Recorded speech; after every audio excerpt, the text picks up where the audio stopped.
no second door. We're bound forevermore.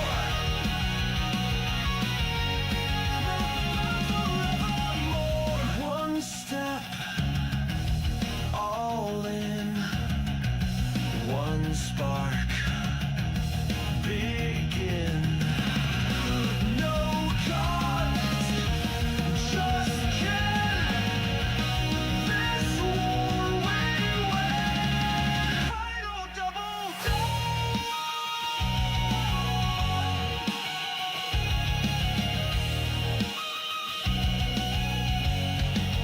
Bound forevermore. This is the song, the roar. Legends carved into the floor. Voice to echo, blade to ring. We're the myth they waited for. We're bound forevermore. We're bound forevermore.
Come close, ye souls, both brave and brash, and hear the ghosts of the Saltmarsh mud.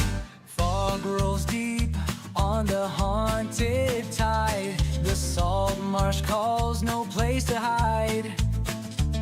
The shipwreck looms, her sails like bone. The sea won't let her rest alone. Shadows dance round the lantern light. Bones and gold in the dead of night. Raise the flag and sound the bell. Ghosts of the Saltmarsh rise and swell. Storm and sea won't break our vow. We chase the past, we live for now. Whoa, whoa. A captain lost, his soul unchained. His whispers ride the wind and rain. They say his treasure still remains, buried deep beneath the waves. Shadows dance round the lantern light. Bones and gold in the dead of night. Raise the flag and sound the bell.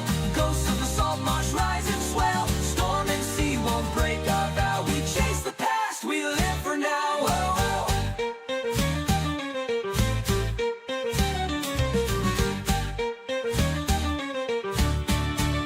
The tide it takes, the tide it gives, but none return, no soul forgives. Dead men tell no tales, they say, yet in the Saltmarsh they find a way. Raise the flag and sound the bell. Ghosts of the Saltmarsh rise and swell. Storm and sea won't break our vow. We chase the past, we live for now. Whoa, whoa.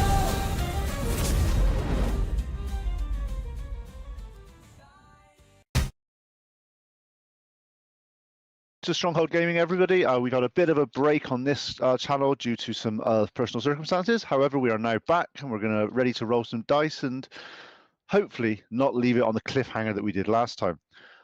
Basically, the Sahaguin have shown their true intentions, leaving Saltmarsh in flames. Now our heroes face a critical choice. Will the Warmblood Clutch pursue them on the high seas, or will they just lick their wounds and rebuild the town? Time will tell what they choose, but let's see how that goes tonight.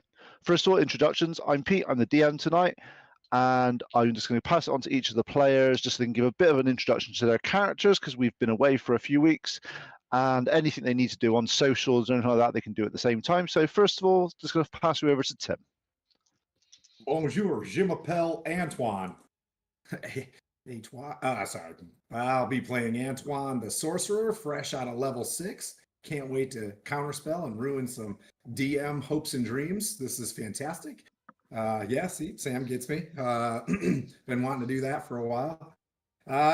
Let's see. We've got our 988 up and running. 988 is our current charity. We run through the year almost being to complete, but we've raised a fantastic 1,400 squanch for mental health awareness and suicide awareness. If you dial 988 or text 988, it will be an awareness connection to let's see, an assortment or just about anything that you're going through. They will find you specialized care. You don't have to do it on your darkest day. You can go when you're getting slightly blue and need some preventative measures. They will get you the counseling to give you great tools to get through your day. Subject to that, Albacore is gone, so I'll pass it off to Lily / Kara down there. Hey everybody, I am Kara, or KR Paul. I also write the Pantheon series. And I am playing Lily Aster. I am a life cleric, and that's my old cover that Tim's got right there. You can find me on Amazon. I play Lily Aster. She's our life cleric. And last session, I went from all sweet flowers and roses to, yeah, let's torture him for information. So let's see where we go now. It's a I guess family. I'll pass it off to Sam. I might play Bove the fighter. Kind of more for your used to be more happy-go-lucky. Now he's a bit more intense just because of all the interactions. Life is finding a way to kind of maybe, I don't know, maybe make him a little less patient. Anyway, but yeah, he's a blacksmith fighter, and fortunately, he was able to keep his smithy because of his trusted friend. So we'll go back into that. We'll go into that later. But anyway, yeah, that's all I have going on. Nothing on social media or streaming wise. Been too busy lately. So, and we'll pass it on to James and Becky. Hi, I'm James, also known as Judgy DM on socials, and I am playing Rebecca Varos. She is a Oath of Vengeance paladin, which everyone got to see that last session. And yeah, I'm gonna try and do a whole paladin run this one. No multi-class, just straight paladin, so I can get those high level smites. But yep. That's what we're working with over here. But obviously not the paladins that Tim likes to play. Let's say they're slightly different. Right. So first roll of the session, roll a d20 for the recap for last time. And I've been nice because we've had a 6-week gap. I have given the players their individual recaps, but there's also this is just for a brief overview of what happened in the whole session. So let's see. I rolled. We'll go low this time. Whoever rolled the lowest. I rolled an 8. Oh, You rolled a 7. That's close. Anybody lower than a 7? Nope, 17. come on, what about Tim. Gary? Can we wait for Gary? Come on. No, Gary. no. Actually, I'll roll for Gary. 25. 25. So there Well we played. were. We went into Saltmarsh after creating an alliance with the lizard folk. We did a fantastic job there, creating an alliance that covers the southern flanks of Saltmarsh and protecting, and it'll be good trade routes. And we found them to be good dudes. We returned and everything was happy, and I was talking to my boss, and I was like, "Hey, Lord's Alliance boss, like I'm gonna build like a cool security system and a lighthouse so that none of these smuggling boats get into our harbor. We have like a a light that just shines down in the harbor. It'd be real good." Sam / Bove got into his armory, and we got a cool forge going. So now we got business of our own. The bakery was going fantastic. Lily was crushing it. James / Slacks / Rebecca went off to the church, and everything was super honky dories. And then not so honky dories, as the weird Sahaguin. I imagine they're like the swamp people from the 80s. They came ashore with their pitchforks. They lit ships on fire, and then they started sacking the city. And they started attacking our friends, and we got real mad, and we fought them off. But not after about, we're gonna say only 12% of Saltmarsh was burnt. That's in my head canon. So only 12%. The only parts that don't really matter, like the crops that were already picked, those were burnt. No big deal. And we caught them, and then we had a little bit of an emotional experience. Maybe because it was the end of summer, people were going through it. But I wouldn't say oath of vengeance, more like the oath of Geneva Conventions happened, and like. We started getting a little bit too rough with one of the Sanguins and wanted the informations and basically unlifed that person. There's no Loak in Saltmarsh. Well, there he is now, because that's my next initiative. To everybody do a CBT where you have to do a message, and the message shows up in front of you. Tim, bear in mind, Tim, this is not real life. Well, a little bit, a little bit, a little bit real life. Anyways, so got real angry there. We did some investigating. The forge was saved. The bakery got some damages. Some of our dear friends saved an archives of informations, and we were able to do some intelligence where we discovered that this dude, and let me bring up his name. He is in the brig right now. Skibidi Sigma. What is his name? Lisa Mulhaven. Anders. Yeah, it's always Durs. So Durs is tied to the post in the bottom of our ship. Basically, his family was held hostage, and in order to get their family back, did some really swine things where there were security measures, they were just taking security assessments, which was basically just reconnaissance for the bad guys. So everything that looked weak for us, the light signals and all those things, those were going back to whoever these nasty people are in the south, in the oceans. So right now, I think we're all coming together and trying to figure out how we get on the offensive for dear sweet Saltmarsh. That end. Well done. So there was lots of ups and a little bit of a down, was basically how I described last week. That's fine. That's what happened. Little one. But no, thank you very much. That was a good recap. You can have a party inspiration for that one. Obviously, make sure you use it by the end of the session or you lose it. So we're going to set the scene on this one that you've just did. It's the day after the day after. You've just had everything sort of identified what's happening. The lizard folk arrived and said that they were going to willing to help you and put your alliance into operation.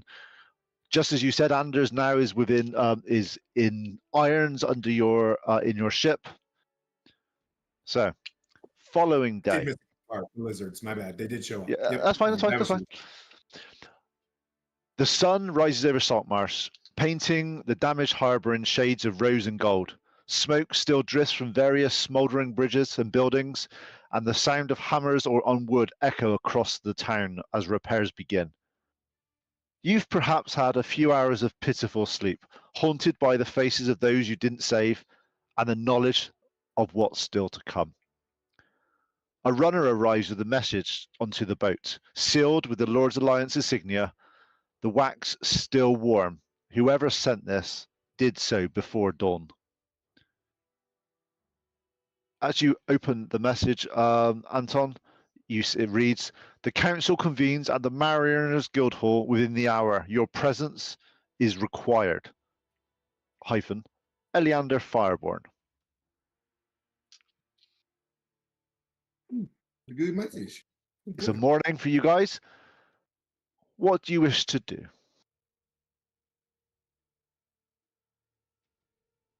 Like this, I'll be like this on the edge of the boat, just waiting for my friends to wake up, just having a cup of Joseph, as it's called. Yep, there's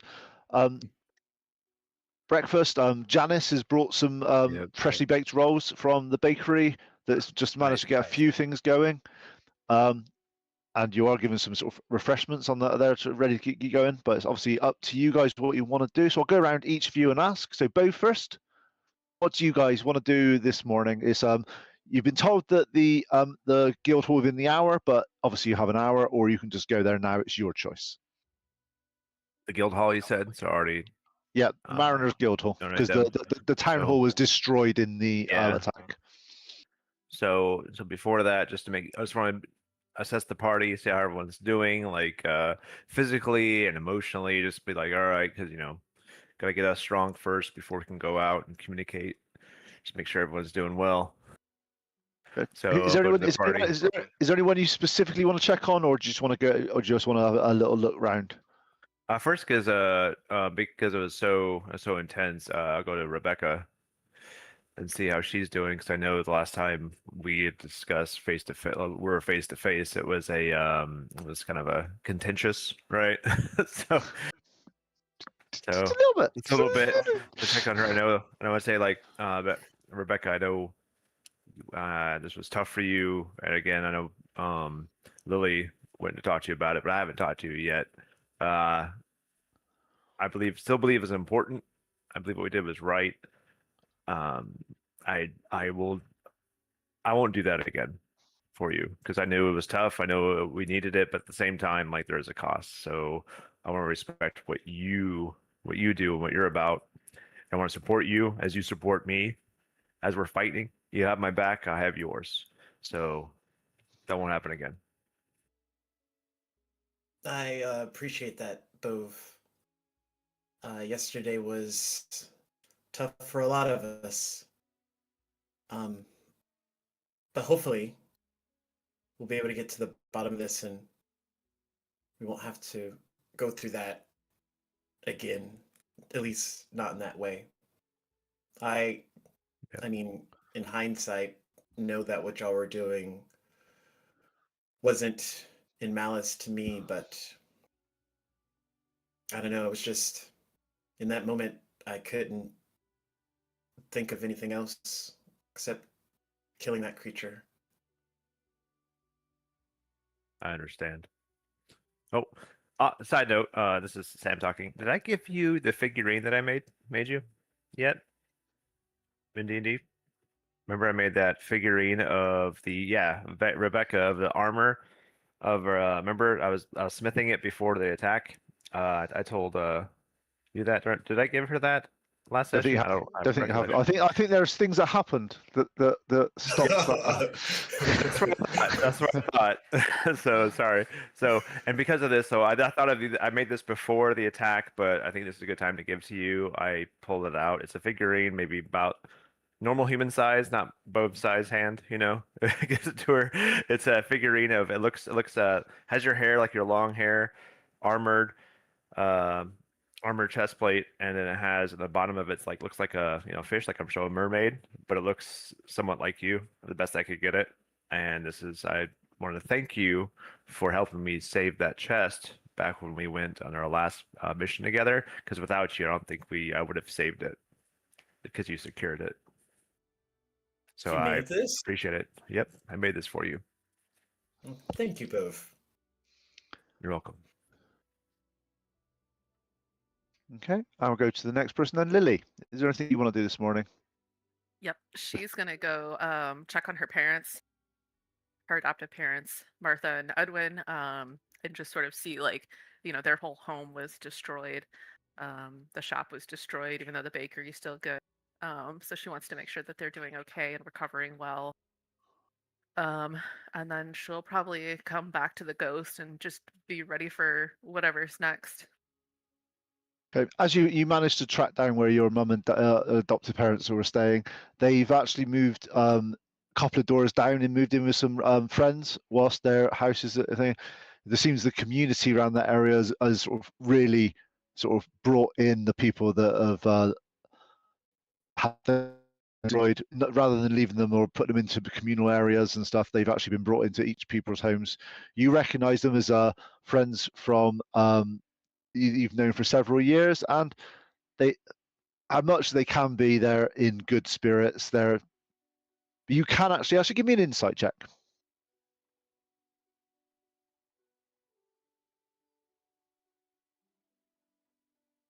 13.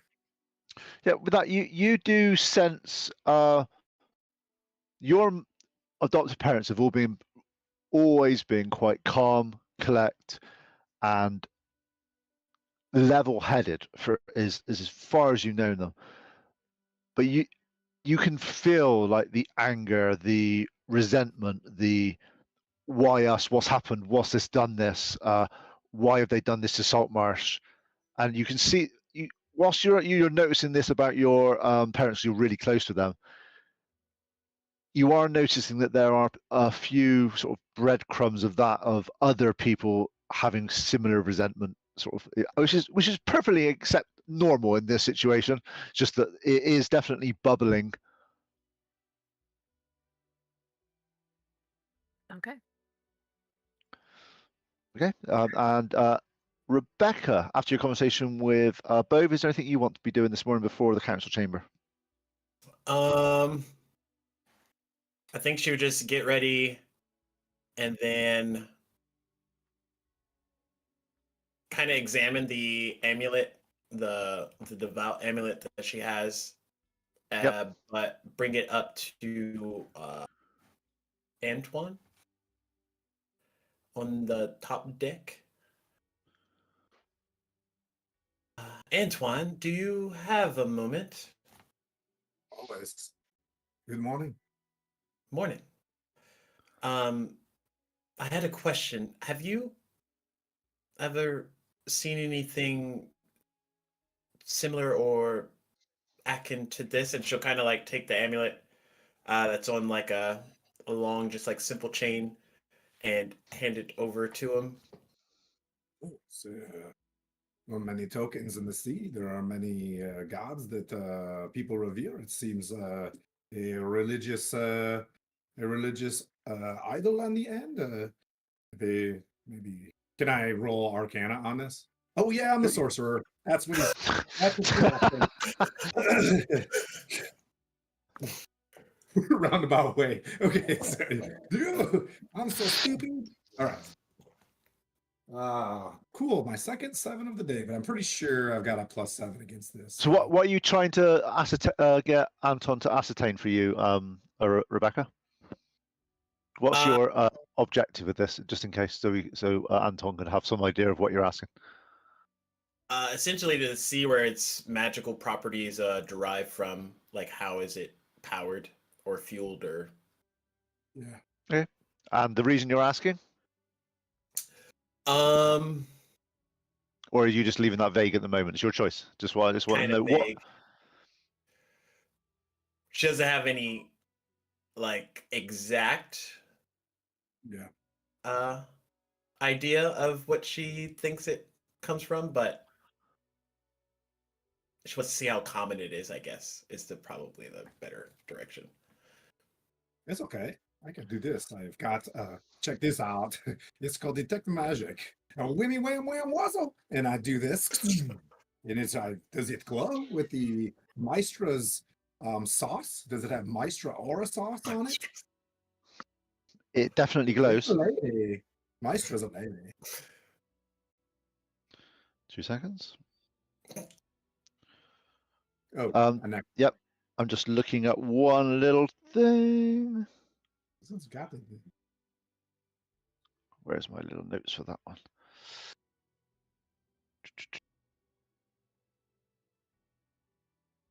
Okay, as you're doing that, you detect that it has got divine energy on it, but also there is a slight undercurrent of some aberration energy. Ew. It's got alien juice in it, but it's got like god juice in it too. I can tell. You can tell the radiant hues are from the Lord, and then these weird purpley bluish stuff, they come from alien. It's called aberrations. They're kind of like wonky. I don't want to say mutants, but they're kind of real wonky.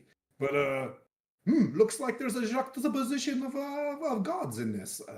But they should be magical. I would attune to this sucker and put it back on. It's only a very, very slight. It's like it's just there, but you do sense a bit of purpley there. So the same. There's a little bit of purple juice in this. Those are good. Do we know the god? Can I do Can I do regular checks on this? Can we work together? Unfortunately, all you know is divine at this point. It's Because divine. what I got to remember is paladins aren't religious in this edition of Yeah. D&D. They don't have to be. That's okay. Speaking of divine, I got you some vine too. Yeah, we sit there and it's a very rough day yesterday. Did you sleep well? About as well could be. This new armor is definitely a lot easier to put on. It fits. Okay. Okay, Anton, is there anything you want to do before the meeting?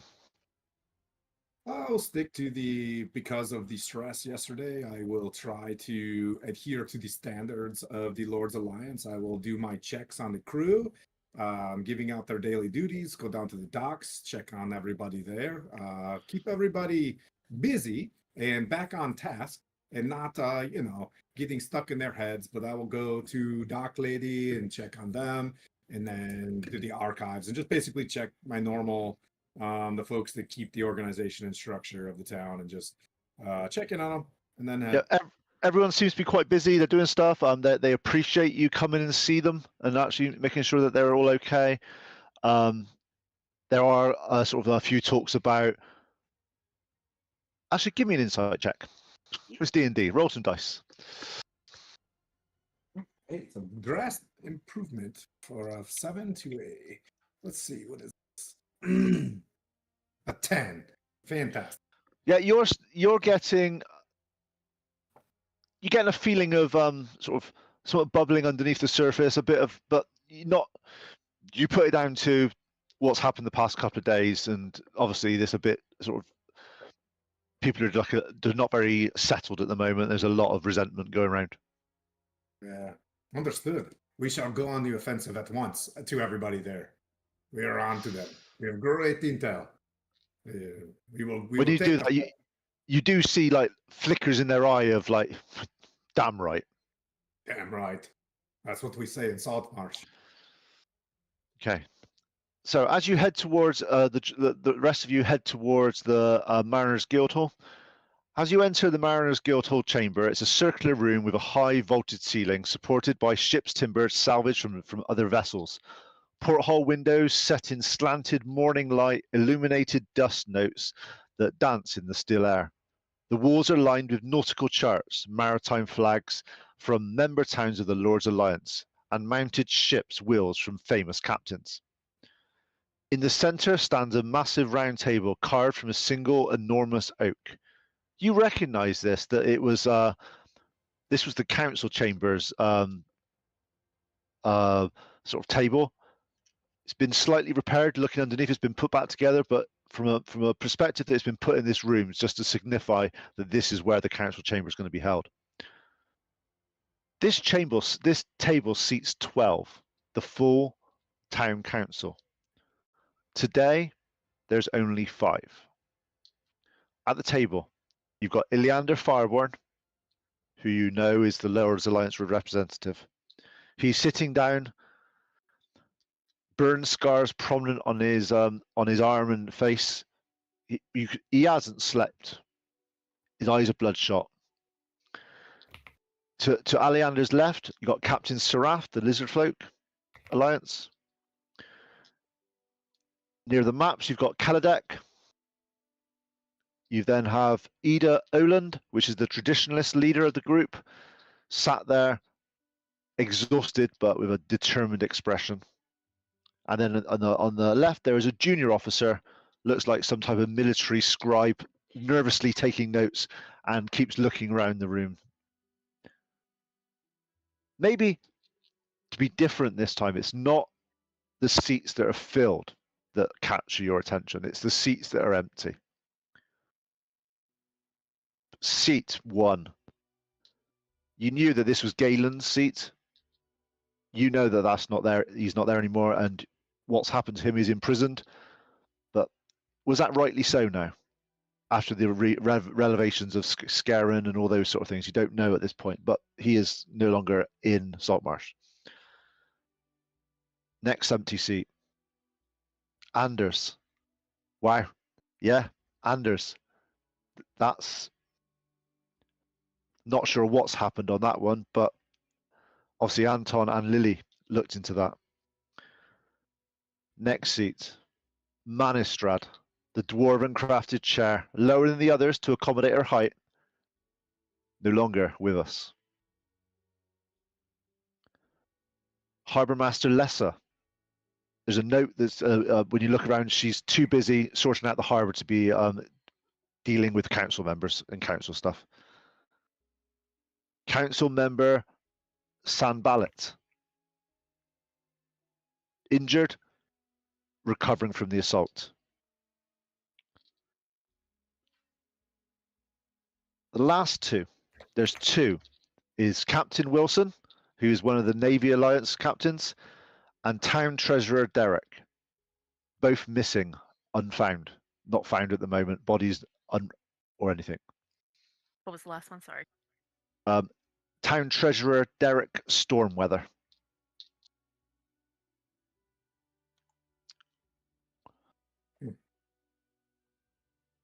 As you walk in, Eleander stands up, addresses the party. Thank you for coming quickly. We don't really have time for pleasantries, so I'll be direct. Based on intelligence gathering from the assault survivors and information provided by Kaladek and our lizardfolk allies, we now understand several things. First, the Sahaguin attack was not random. It was coordinated, surgical, and achieved specific objectives. He catches his breath. Second, the retreat was not defeat. It was mission accomplished. Third, they are preparing for something larger, and we have perhaps days to prevent it. He looks directly at Anton. Lieutenant Hussard, I need you to report on what you discovered about Anders Solomor. The council needs to hear all the information that you have done. I think I'll look to my friends. I think it is very clear that Anders has given whoever our enemies is every bit of information and every bit of weak spots in this town, how to approach it. The town is very vulnerable now.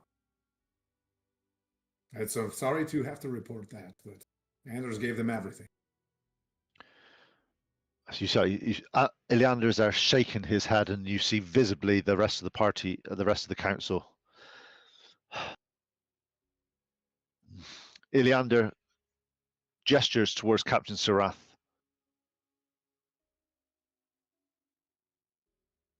Warmblood Clutch, you have earned truth. Sahaguin Fortress lies south 3 days. Deep, deep water. Ancient ruins beneath their city. Ancient beings, older than fish devils, dwell there. He points to his talon on a map location. We call it Deep Singer. You call it Aboleth. Mind Eater. Reality Twister. It commands the Sahaguin. We believe it planned your attack. It wants something from Saltmarsh.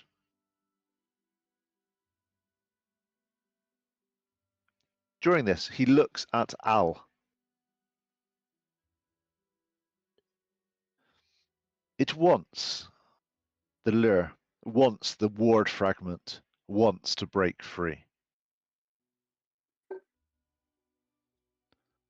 As that happens, Kaladek stands up and sort of calms people. Look, the attack wasn't conquest, it was that word, and contamination. The survivors showing, I've been looking at the survivors, some of them are showing aberrant symptoms, They're transforming, slowly being prepared into something different, something unusual. Maybe we need to see more information. Maybe they're being turned against us. Maybe they're being turned. I need to find out this information. In his normal bumbling way, he's getting far too much into detail and trying to explain that he needs to look at all the various details. If we don't act now, Saltmarsh becomes a temple and a template for every single coastal town in the Saltmarsh. And the Sword Coast will fall. He produces an ancient text, pages marked. Owl's lure, I'm sorry, Al, I need to let people know about this, is the Keth Moran, the Heart Shard. It is a fragment of the Aboleth's prison. Every time Al uses it, it strengthens the wards keeping the thing bound. That's why the attack came now. They need to either destroy the world or claim it to break this seal. Al. Okay, just out of character here. Al's obviously not here, but there is a pivotal moment that needs to be done in this section. I have actually talked to Al, I've gone through what was going to be said, and I've had permission from his character to do this. It's not something I would normally do. Just I might be talking to myself for a little bit just to get some information across. Otherwise, just to let people know I've not put these into Al's mind. So first of all, Al looks visibly shaken. Well, it's my lure. I've just been using this to catch fish my whole life. He looks down at the fishing lure in his hands. I just don't understand. Look, my mum gave this to me before she died. She said it was lucky. She just said it'd keep me safe. You feel his voice starting to crack a little bit. He said, are you saying that this lure is why they attacked? Because of me? The people? Manistrad? Everyone who hurt has become because I've been carrying this around. Maybe I should just give it to them. Bad enough. What do we need this for? If they want it, they should have it. Or do we just destroy it? I don't know anymore. And he starts to look at the lure. We are going to give it to him, pal. But not the That is for lure. sure. But no, it's called figurative speak. The what?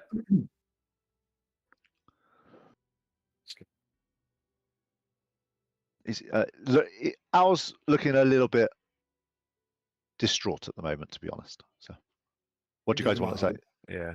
Give him a hug. I just want to come over and like, I know that he thinks of me as the mean lady, but I'm gonna like come over and very sort of cautiously, gently, like just put an arm around his shoulder, and then if he doesn't pull back, like just big hug, right? Same kind of thing you would give like your small child. He looks up and he's like, I'm not a hero. I'm a fisherman. I catch fish. I sell them at the market. I help them in the tavern. I don't know anything about ancient prisons or cosmic horrors or any. He looks at each of you. Look, if this thing wants this lure badly, if he's willing to kill people to get it, maybe the best thing to do is just to make sure he never gets it. Send it into land. Send it miles away. Send it. Why am I? Oh, I'm scared. I really am scared. There is kind of genius in what you're saying. Well, we can pull it away from here too, and it's probably in the safest place in our hands. But anybody that is the ensign of the Lord's Alliance ship Ghost is a hero. Anybody that rolls into and fights a crocodile the size of a Buick is a hero in our hearts, young man. Look, if this is going inland, which to be honest, I feel is probably a good. Obviously, that means I'm going with it. I can't let this item go. It has to go. If I'm staying here with you, the lure stays, because it's the last thing my mum gave me. I'm not surrendering it. But if the best to go is if we go inland, but then that means leaving you guys, and I'm not sure I'm willing to do that. We So- wouldn't let you leave us anyways, GM. Now, we are family. Look. Family doesn't leave each other. You see him sort of swallow hard. So I guess what I'm saying is, look, I'm going with you. We're going to face this aboleth thing, even if the idea absolutely terrifies me. Mum said this lure would keep me safe. Maybe that's not what she meant. Maybe she meant it would help me keep others safe. And you have us. We'll help keep you safe. Like a reassuring hand on the shoulder. Is there anything else anybody else wants to say at this point? I'll go around the table just to make sure, because obviously I know Anton's done some talking and a bit of both. What about Lily? Does Lily want to say anything to Al or the council chamber at this specific point? There's some more other bits coming up, but just about Al and the lure and stuff.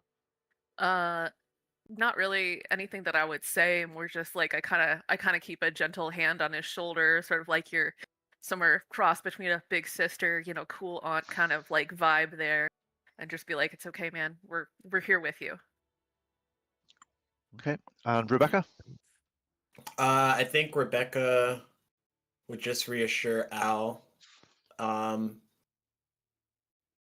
him know that we're a team now. We're together. Especially as things have played out these last few hours. We're not going to let anyone do anything alone. Okay. Anton, just as final, anything you want to say?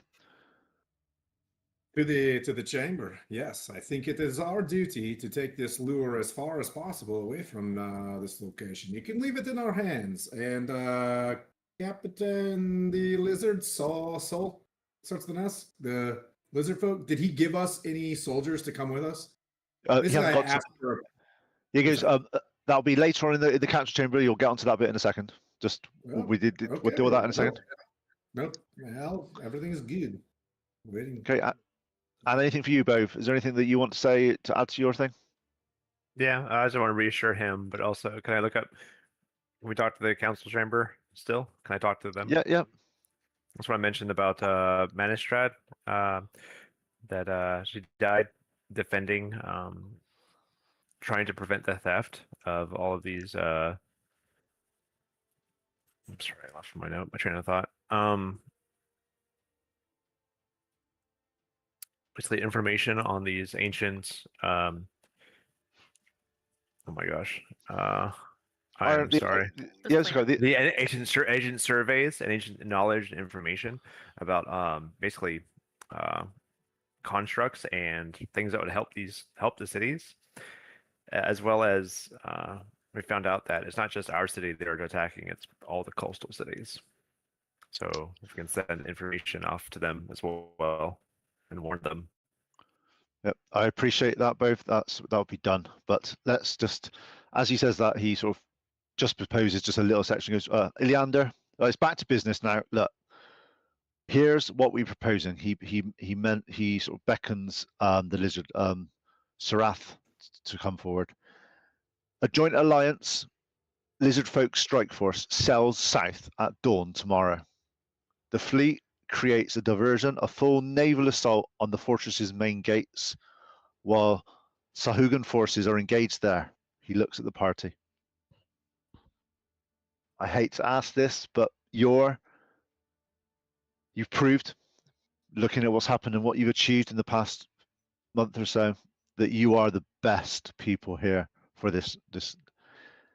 You are to infiltrate through the secondary entrance. Intelligence suggests that older sections, the Aboleth temples, are avoided by the Sahaguin, superstitions and fear. Use that route to reach their inner sanctum. Your objectives are: 1, neutralize or strengthen the wards that keep the Aboleth contained. 2, eliminate its command structure, its connections to the Sahaguin leadership. And 3, rescue any prisoners or information that you can get regarding the transformation. You see him pause slightly. And 4, he looks at every single one of you and return alive. That was very You've got simple. to come back for this. Captain Surath, as Captain Surath steps forward, he says, "My warriors guide you underwater. We fight beside you. This is vengeance for your town. This is survival for all coast dwellers. We are Clutch together."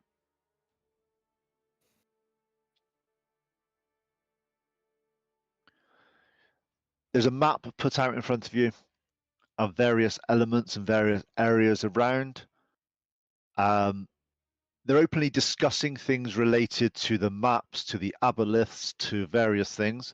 Is there anything you guys want to do skill check wise in terms of the information, the people, or the discussion about aboleth? I'll come around each of you and ask you some questions and what you want to do, and you can all come up with different things or do similar things. So we'll start with Lily. The people around the table and what's being discussed. Is there anything that you want to sort of concentrate on and give and find some more information out about, or dig a little bit deeper, or etc., etc.?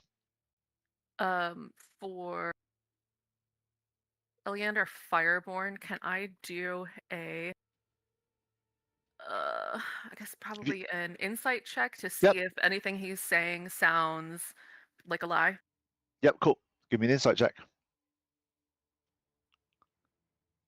Well, it sounds like everything's above board here.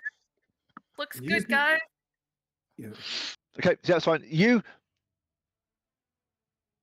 It may be that you're not used to dealing with serious military folk in your personal life here, but he seems quite adamant, quite to the letter. Doesn't be showing much emotion, and just seems to be, we do this, we do this, we do this, this happens, done. And that's what you read from your insight check. Sounds There good. you Totally believe it. go. And Bove, is there anything you want to do in terms of all the stuff that I've said? Is there anything that you can think of that you want to do? Yeah, I guess for Ada, Yep. do an insight check on her as well. To see like, well, there's something else going on, maybe because we don't know if there's anybody else that's might be working for these Sahaguin. Okay, give me 2 seconds. I got a 13 for an insight. Okay, give me a second.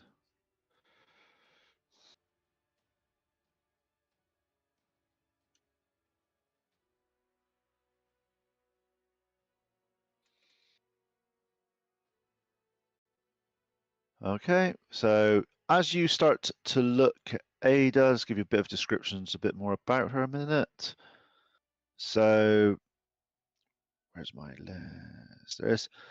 So her clothes are covered in ash, and blood clearly came from the rescue effort. She definitely was helping everyone. She's exhausted. She keeps glancing back towards the door, wants to return to helping the townspeople, it looks like, stuff like that. However, come on, yeah, right. So give me an insight check, please. Give me a roll, please. We do another one. Yeah, no, so what's the roll? Sorry, I missed it, sorry. So it's What's your 13. roll? 13, good. So beyond exhaustion, you can see that Edda is furious. Not at the party, but it looks like she's like at herself. She's a traditionalist leader who has spent months arguing against the Alliance presence, insisting Saltmarsh could handle its own problems. Then her town has got attacked and devastated by an attack she never saw coming. She keeps looking at Anders' empty chair with an expression of profound betrayal. He was a fellow traditionalist, someone she defended against Eleander's suspicions. She vouched for him, and he was a traitor the whole time. You see the disgust and the betrayal in her voice, in her look when she looks at that chair. All right, that's it. Nice. Okay. And Rebecca. Going back to, I think, something that Al said last night, Rebecca is going to try and remember back when her family was attacked by the Sahaguin to see if there's any rumors or events that happened like a few days after, or anyone talking about something that would lead the lure being present within Saltmarsh during that time. I won't let you roll for that because it wasn't there. So, but yeah, but you don't remember anything. Nothing comes up, but you're not sure if it's because of it was such a long time ago, or the fact that it was such a bad memory for you that there's certain things you're blocking out. But from your recollection, there was nothing to do with the allure being around at that time. Okay. Okay, and Anton. There's obviously there's maps, there's documents, and all that sort of stuff, and there's also arcana stuff to do with aboleths and all that sort of stuff. If you want to find out some information, I think I'd like to get someone on the task of with the lizard folk, perhaps the clerics, and discover how to neutralize the ward. I need them to concentrate on that as much as possible.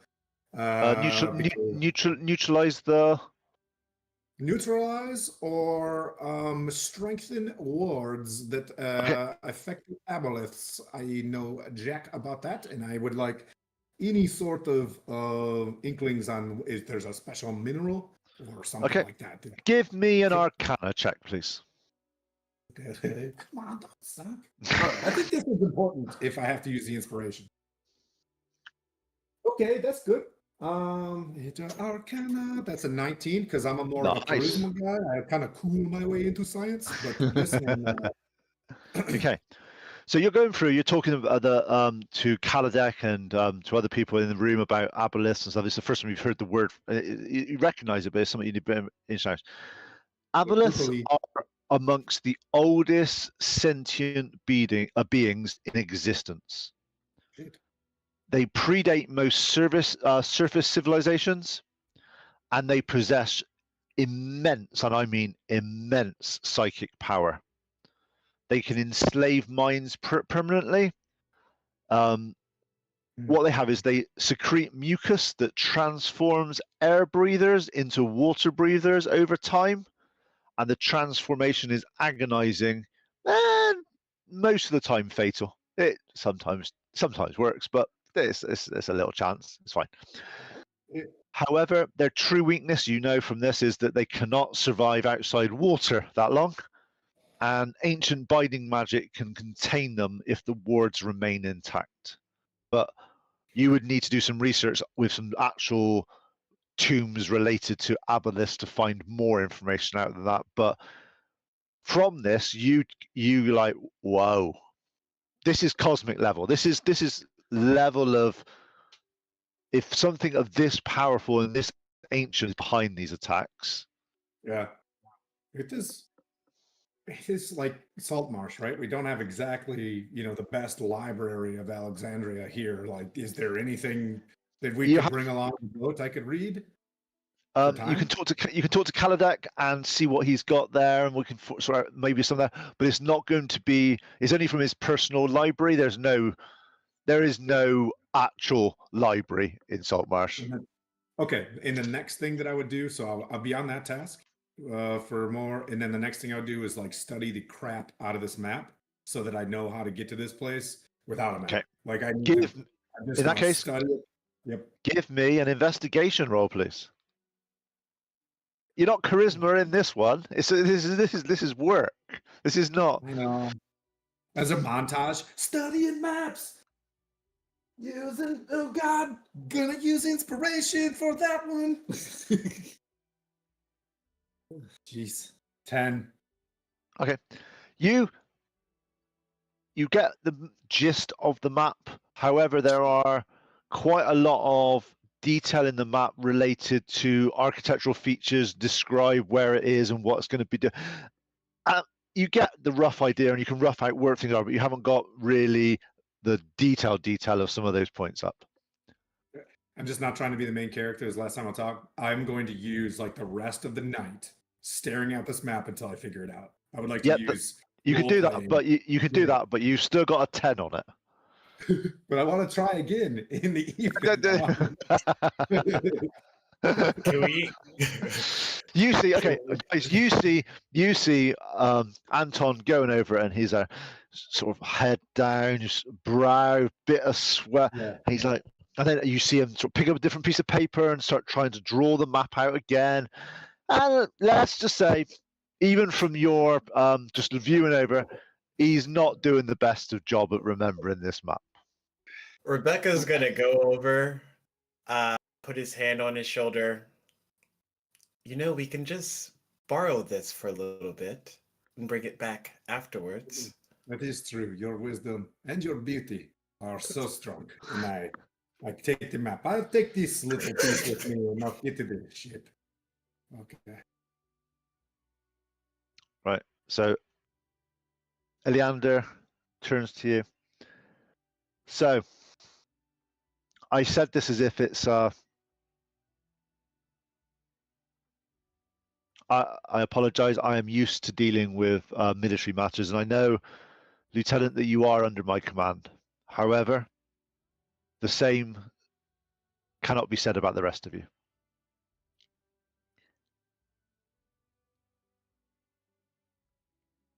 And free choice is, and free will is paramount in this situation. Do you wish to accept this mission from the council to find the heart of the Sahaguin and to neutralize them before they become a threat to Saltmarsh and the wider? Or, and this is completely in your gift, say no and we will find someone else. We'll have to find someone else, but I'm not forcing your hand. Lieutenant Hosard, you are on the first ship going. You do not have a choice.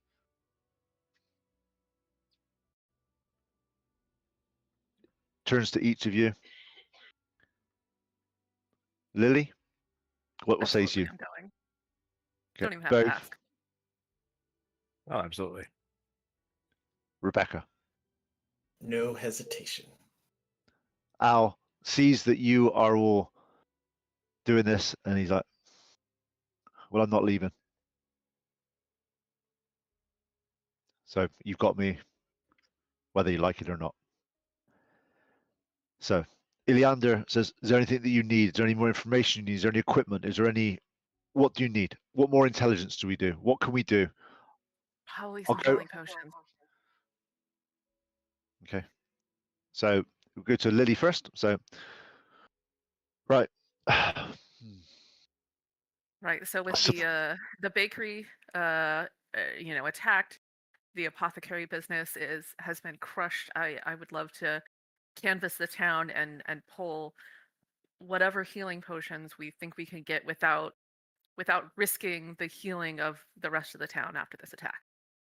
So, yeah, that makes sense. Right.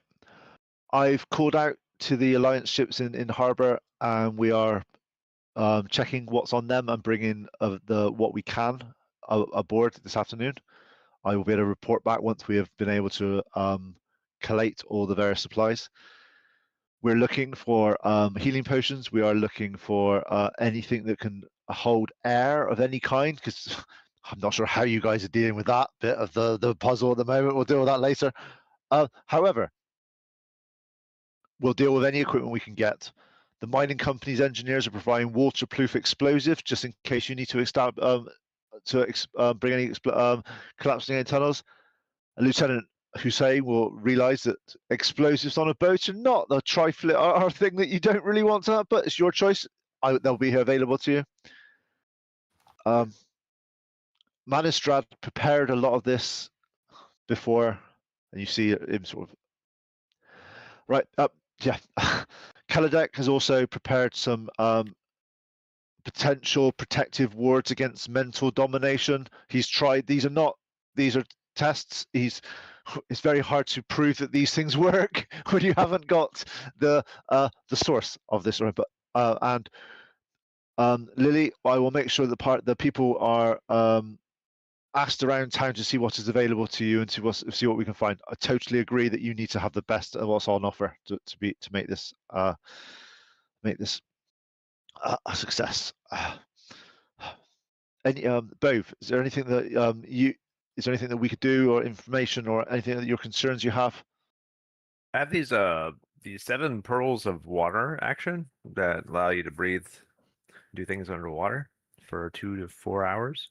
Do we have anything like that, or more things like this that we could possibly potentially use if we have to go underwater?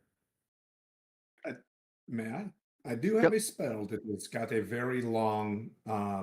So I do have a spell that can make us all be able to breathe, but it will take some time. And I say we use the pearls in an emergency. If I'm not shooting firebolts from my face, I can get us in an emergency out of it. But we always have an ability to breathe in the water. I have figured it out with my. Nice. Excellent. As you All say right. that, Eleander goes, and that's what makes him an alliance leader. He understands what needed to be done, and he's able to do it. God, perfect.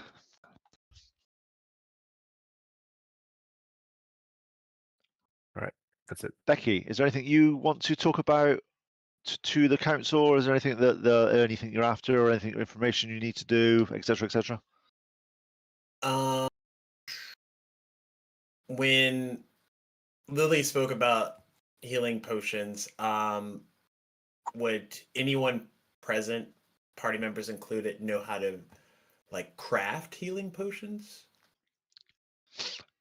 No, there's some baking goods that know how to do a few little things, that are minor little things, but nothing that actually makes healing potions at the moment. Okay. But is there anything else you want to find out about? Obviously, this has been discussed.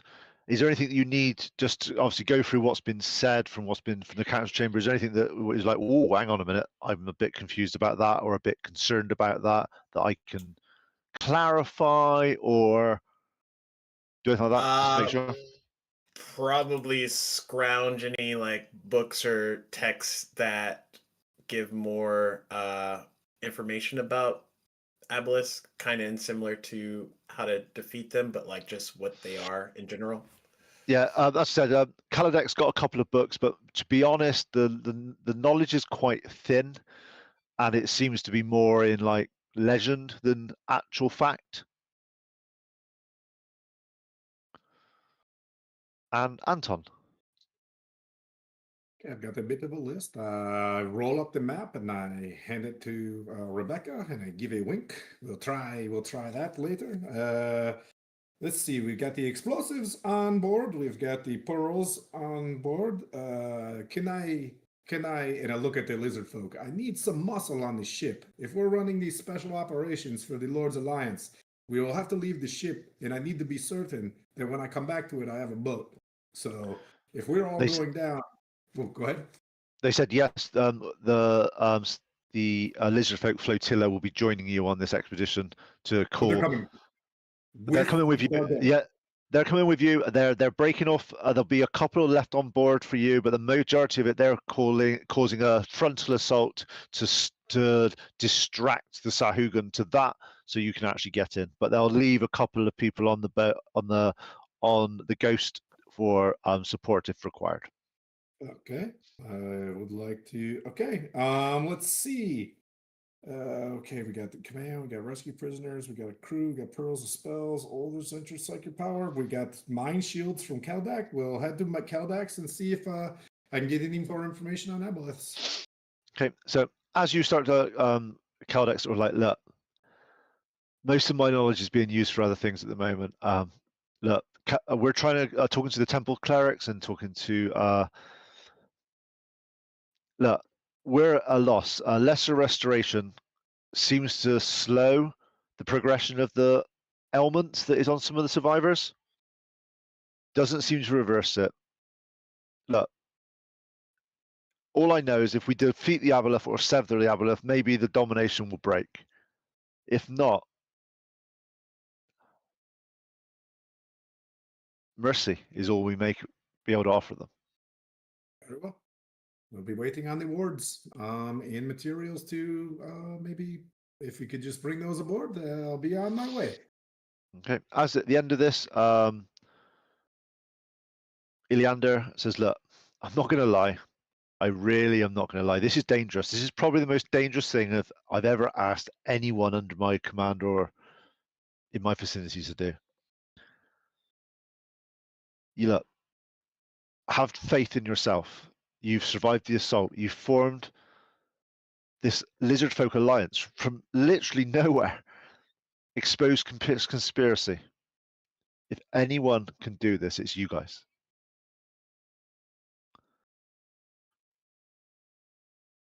Yeah. You leave All right. at dawn. This gives you the rest of the day to prepare, say your goodbyes, and get whatever personal affairs you have in order. I know that sounds grim, I know, but I need you focused. The fleet assembles tonight. Captain Sarath's warriors will coordinate with you before their departure. Looks at all of you. Saltmarsh stands or falls with what you do in the next few days. That is the fact. Dismissed and good luck. As you turn to leave. Oh yeah, Lieutenant Hussard, a word, please. In my office, privately. Okie This won't take long. He turns to the rest of you and goes, military matters. The rest of you, use the time to prepare. casts mage armor. Okay. If you want to roll an insight check, No, Lieutenant Hussard. It's okay. Fantastic. That's 12. I'm not doing too good. Maybe later. Okay, he's like, you're a little bit perplexed because he doesn't normally do this to you, but it's like you're like, oh shit, what have I done wrong? Yeah. He's like, shit, I'm going to the headmaster's office type thing. It's that level of, oh crap, what have I? So as you guys all start to leave, scroll down, find the next little thing. Do.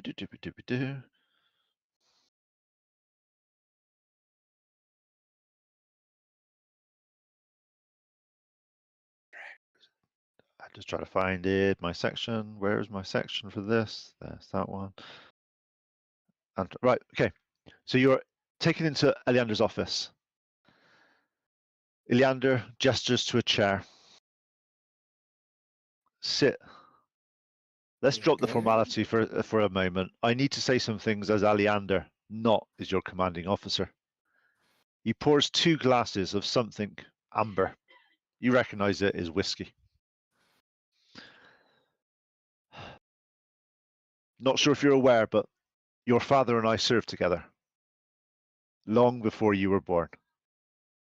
Before I got these scars, he was a better sailor than I ever was and better than most men I know.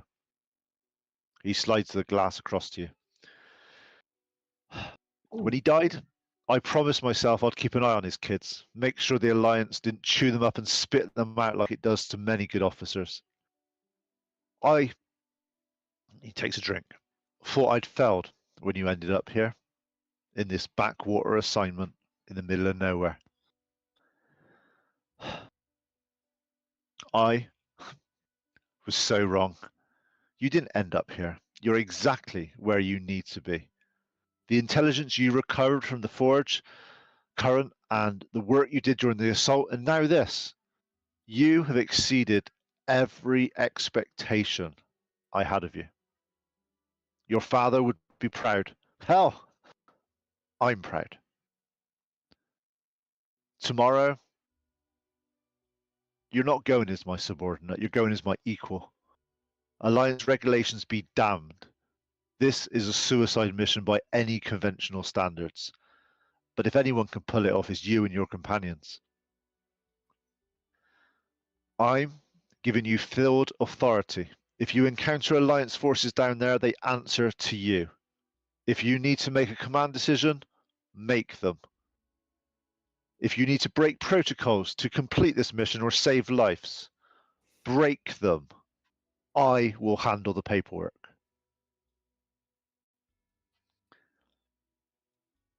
He turns his back, drinks. But more importantly, as someone who knew your father, whatever happens down there, you come back. Not for the Alliance, for yourself, and for the life you deserve to live.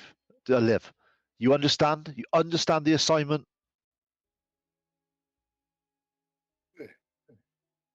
I appreciate these words.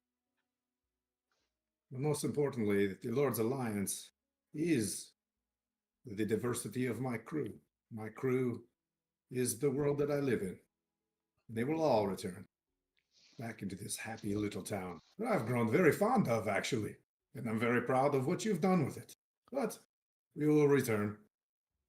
In this town, and the lizard folk, and everybody around us will rejoice in the fellowship that has been created by everyone coming together. And I expect this lighthouse to be at least 10 feet high and growing as we return. So He starts to chuckle and like, yeah, once we've got places for people to live, we can put some work on the lighthouse. Let's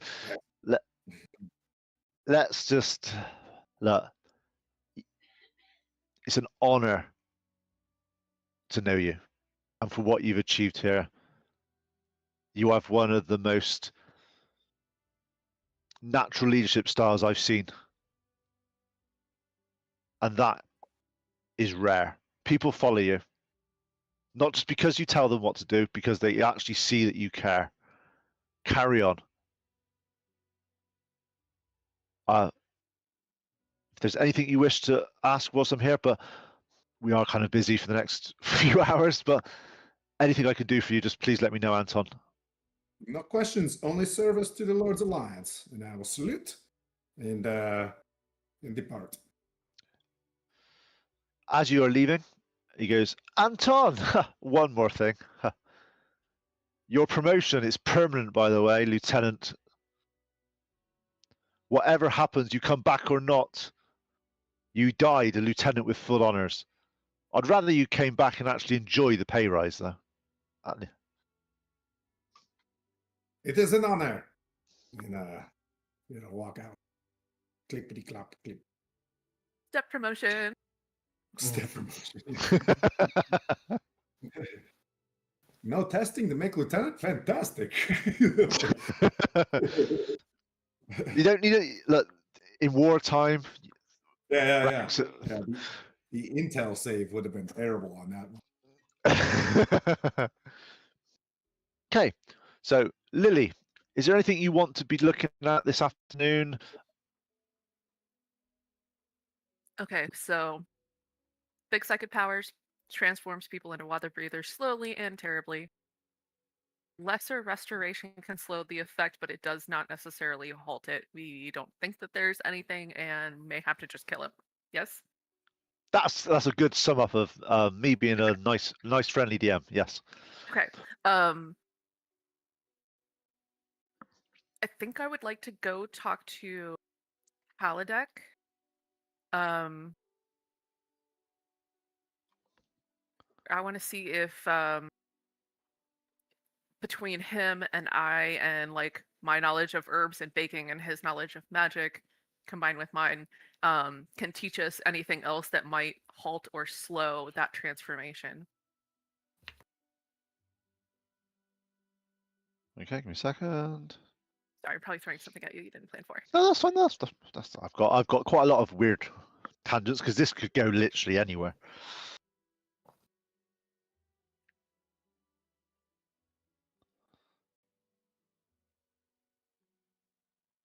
Okay, so as you approach Kalidek is in discussion with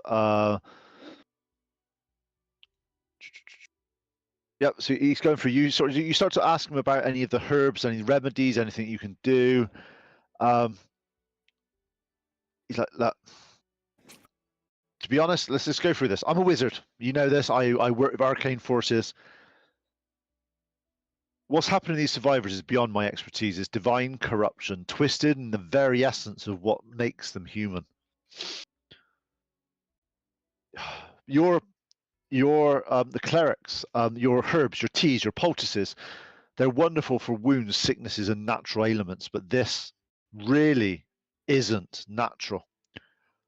As you start to talk there, Welgar walks over and he's like, actually, maybe Welgar, sea priest of the Temple of Procan.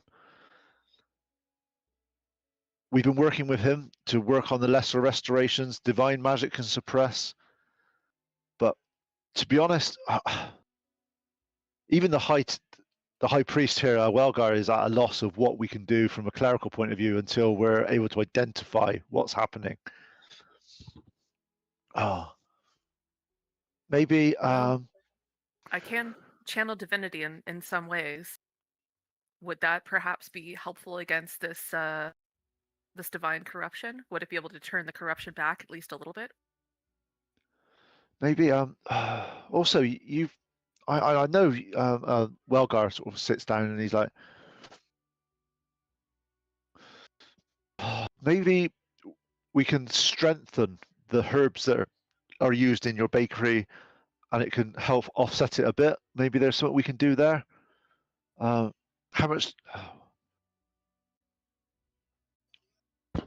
But no. And Welgar's like, to do so, but how long does it take to infuse your herbs? Is that something?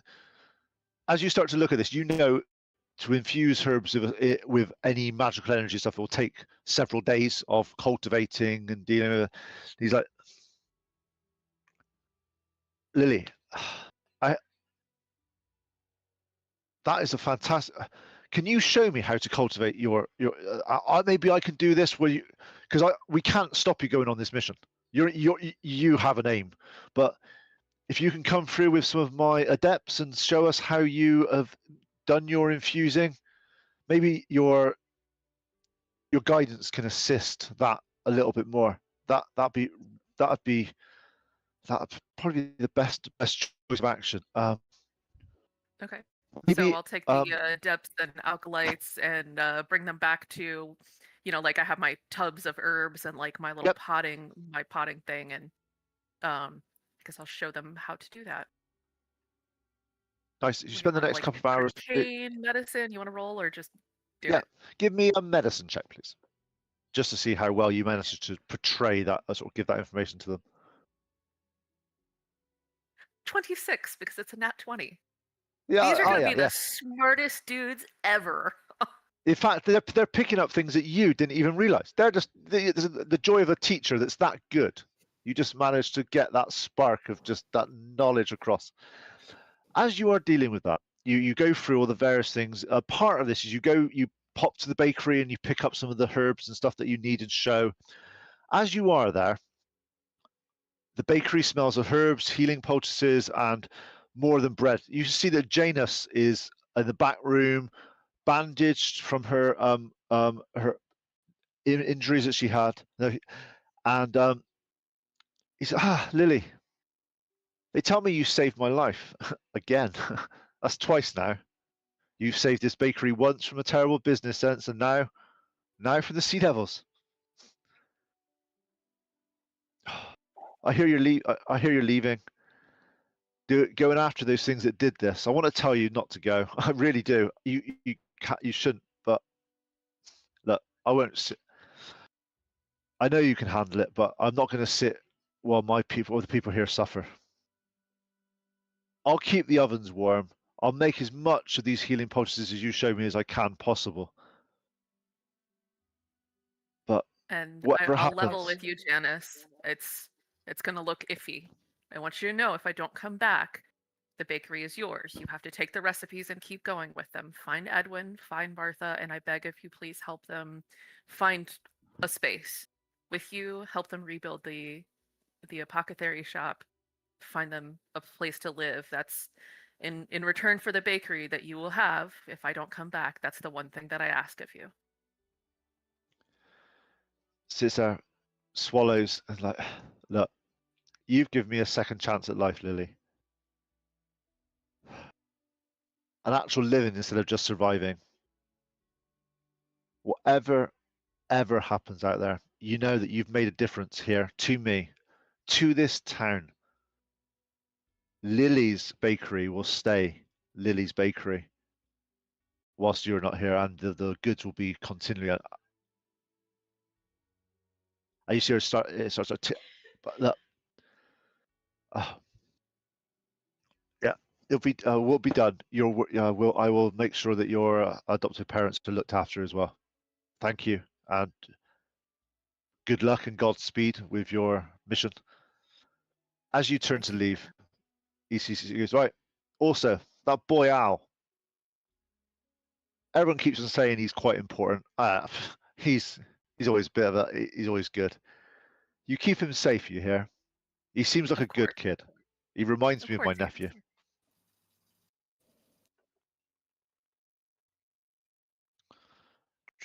Okay, Anton. Is there anything you want to do now that you've obviously done your bit of your Leander? Is there anything else you want to do a little bit of before?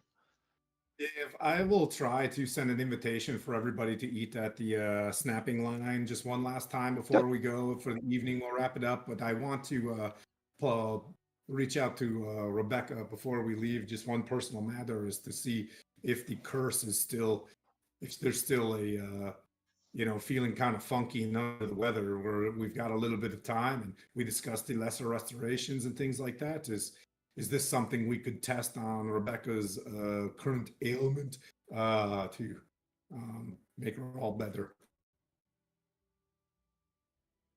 Yeah, we need to talk to Rebecca. Rebecca's arm's still quite nasty, but to be honest, it's the last thing on her mind at the moment. There's other things that's been going on, and it's as if the focus that she's had the past couple of days have just overrid the whatever that was at the moment. It's not something that's. Yeah, to be fair, don't care. I will march her to the medicine doctors and stuff. Like, that's great, but I need muscle mother to be very, very strong and ready to go. We both can't do it alone if you kirk out in the middle of our starship adventure. Okay. Yep. So you You're go there. coming with me, lady. You march your butt to Lily's Bakery. All the priests that seem to be that would have been at the temple are learning at the moment at the bakery on this afternoon. Do you want to interrupt them whilst they're learning that to do this, or do you wish to? I'm just saying, I think there's an avenue of experimentation on a very brave paladin to see if it works, because I thought that was a little bit of the same disease. Yes and no, because that was from the Thousand Teeths bite that was from that element. It's a slightly aberration-y thing, but not as aberrationally as the aboleth. Yeah, I'll see if Lily, if it doesn't disrupt, if we can put our dear paladin in the queue.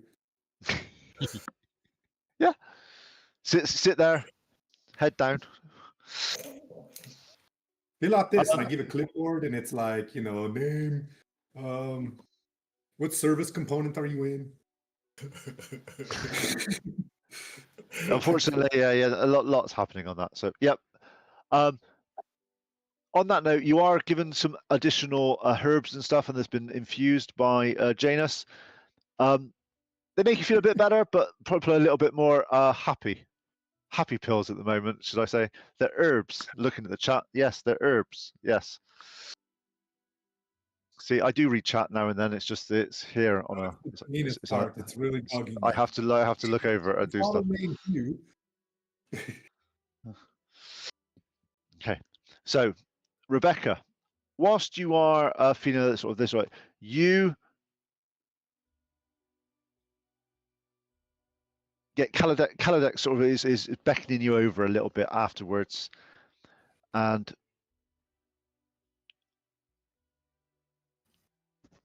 as you're sort of trying to, as Kaladek walks behind you, puts his hand on the back of your shoulder.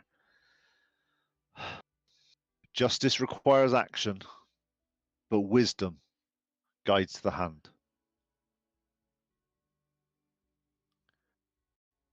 been studying your family's heirloom, the one you showed me. And there's something you should know before you face what's coming.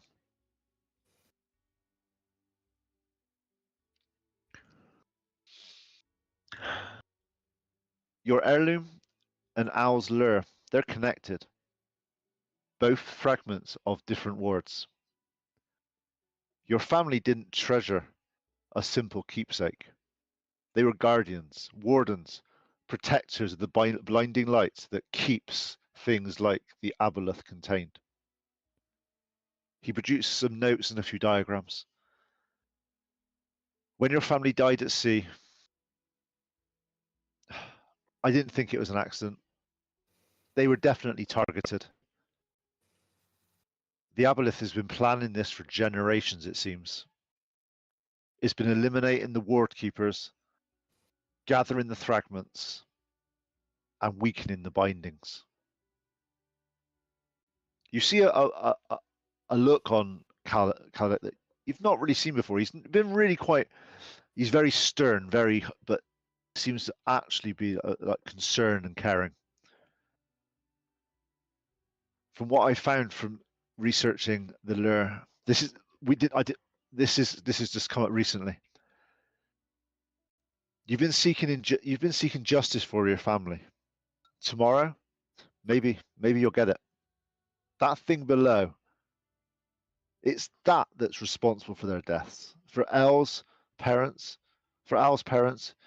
his mother was also the guardian line. Though she never knew it, like so many others. Gives you a small vial. This is blessed water from the first ward shrine. If you get close to the aboleth, if you see the bindings, pour this on them. It will strengthen the wards, buy you some time. Maybe even hurt the creature directly. Your oath, your quest for justice, this is it. This is what's all been leading to. Not some random revenge. Looks at you, not blind fury. But true justice against a creature that has murdered and manipulated the Sword Coast for centuries.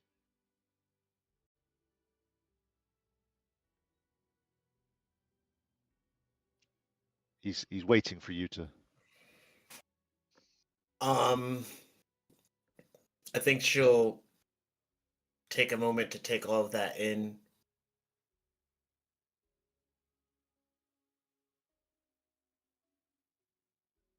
My parents were protectors.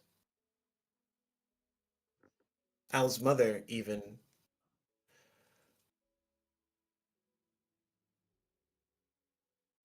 Kaladek, for so long there's been this anger inside of me, one that I can't necessarily control. There's always been so many questions unanswered all these years. Why did it happen? What was the reasons? But there wasn't ever any answers that came. And the more questions that build, the more anger built up. But this at least, I can use this information for good. I mean, I can protect Al and all the others. We can't let this obelisk, this creature, continue harming so many people. Kaladex says, well, channel your oath. But from that's what gives you your purpose. If blind vengeance isn't something that is fueling you anymore, still use it for now. Get through this. Use that divine insights that you have been given, this purpose. But people grow, people change. Oaths adapt. If this is something you wish to look at future, go. But I will just say, single-mindedness at this junction may be your best option, without doubt, without remorse.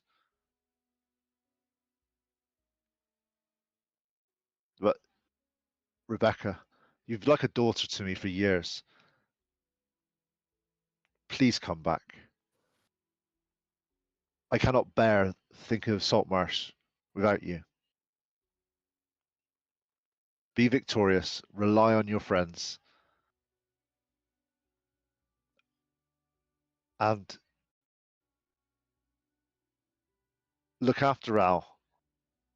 Grab his hand when you face the Aboleth. Maybe ward keeper to ward keeper. The heirloom and the lure together can create some type of anything. Might protect you, might help. But having those two items together has got to be a good thing.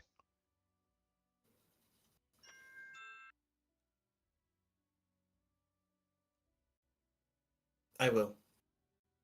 And as long as there's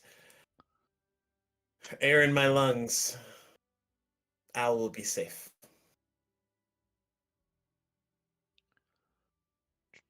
Just gotta find the last one I had for this one. Yeah, and Bove. By no means least. Yep. Is there anything that Yeah. obviously you've got the forge, you've got a few other things and stuff that you I'll have to go back there before I do that. Head over and talk to Thorak and check on Okay. him. I know he was hurt. I know he was able to defend the smithy. You want to go back and check on him right away. So as you approach the forge is already active. You are hearing the sort of the various sounds of the blowers and all those sort of things going. Thorak Iron Fist stands at the anvil, hammer in hand, his other arm in a sling, but he's not working. He's staring at the flame, lost in thought. He looks up as you enter, and for a moment his expression is raw grief. He then sees you and somewhat shifts. Purpose replaces pain. Right, Well, Thorak. Oh, sorry. Go ahead. Go on, go on. Say like, but you're in pain. I know you're ready to help and help the city as best it can, but it's also good to take a moment to yourself to grieve and to heal as well. I get that, but gotta keep busy, gotta keep on things going. Look, I've known Manistrad for over 100 years. Over 100 years, he's been my friend.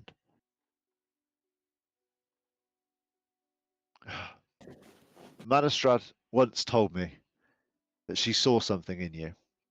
She said that you had the soul of a true Ironforge smith, the kind that doesn't even quit when the metal fights back.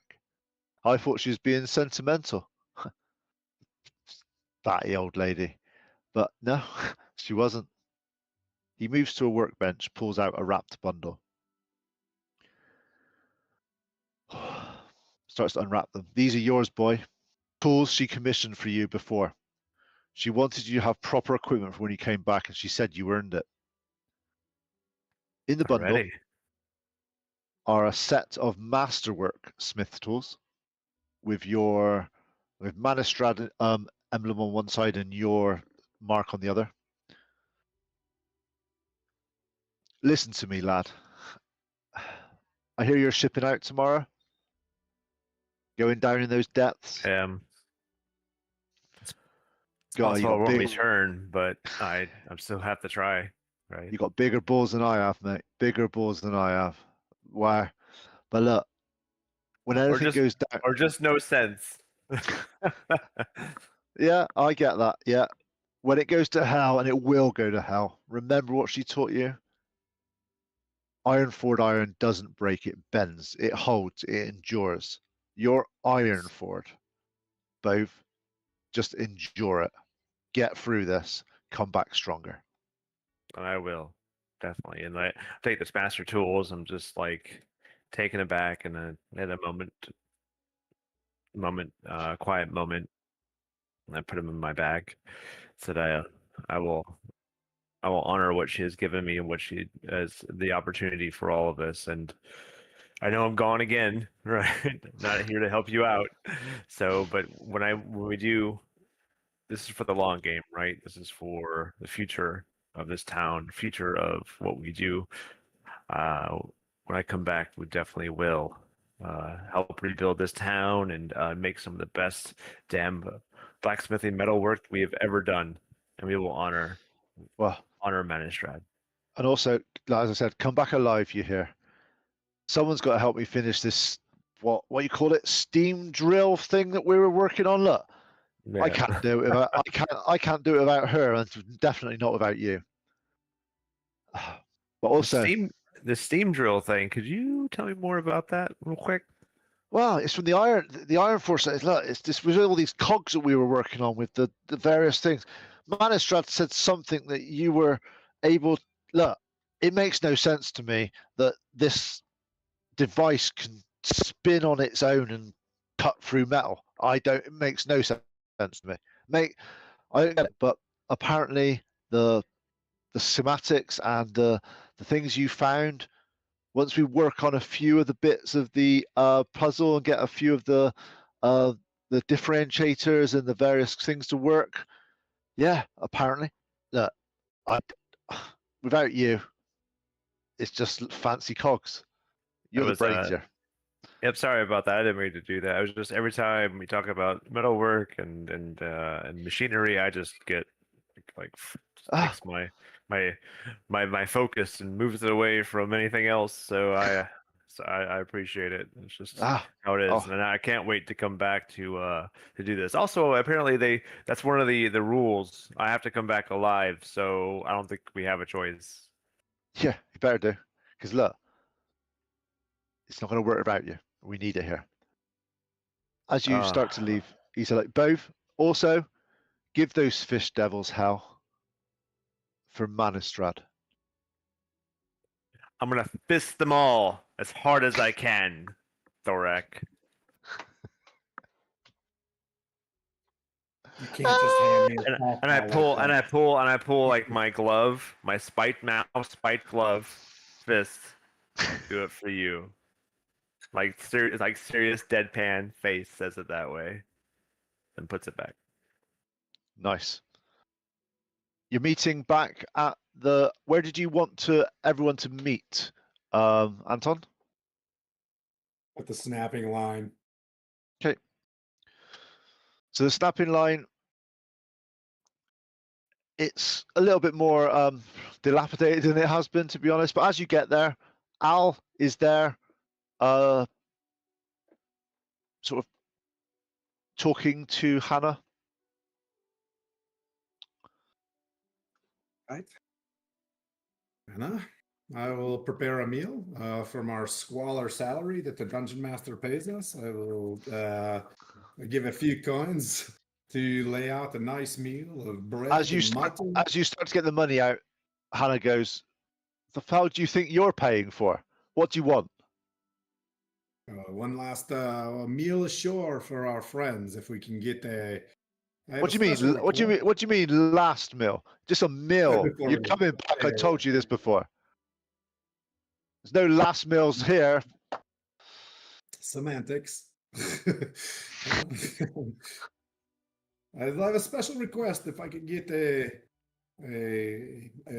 bottle, a special bottle of, Saltmarsh 72 so we can uncork a victory bottle at the end of this on our way home. Okay, that sounds good. bit of short supply on things, but I've got something that she goes out the back and she gets out.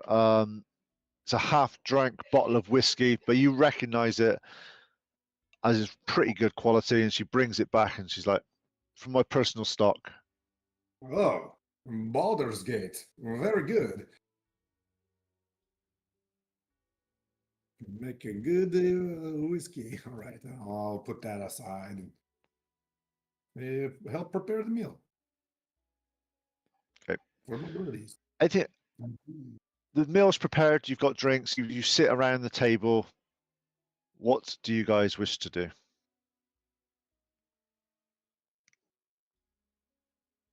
Is there anything you I'll want to talk go first. about? Or is there anything? Yeah, go on, both.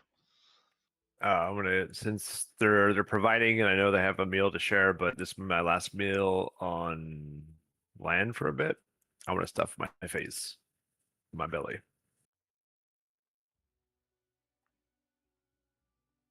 Nice. Kind of go full hog.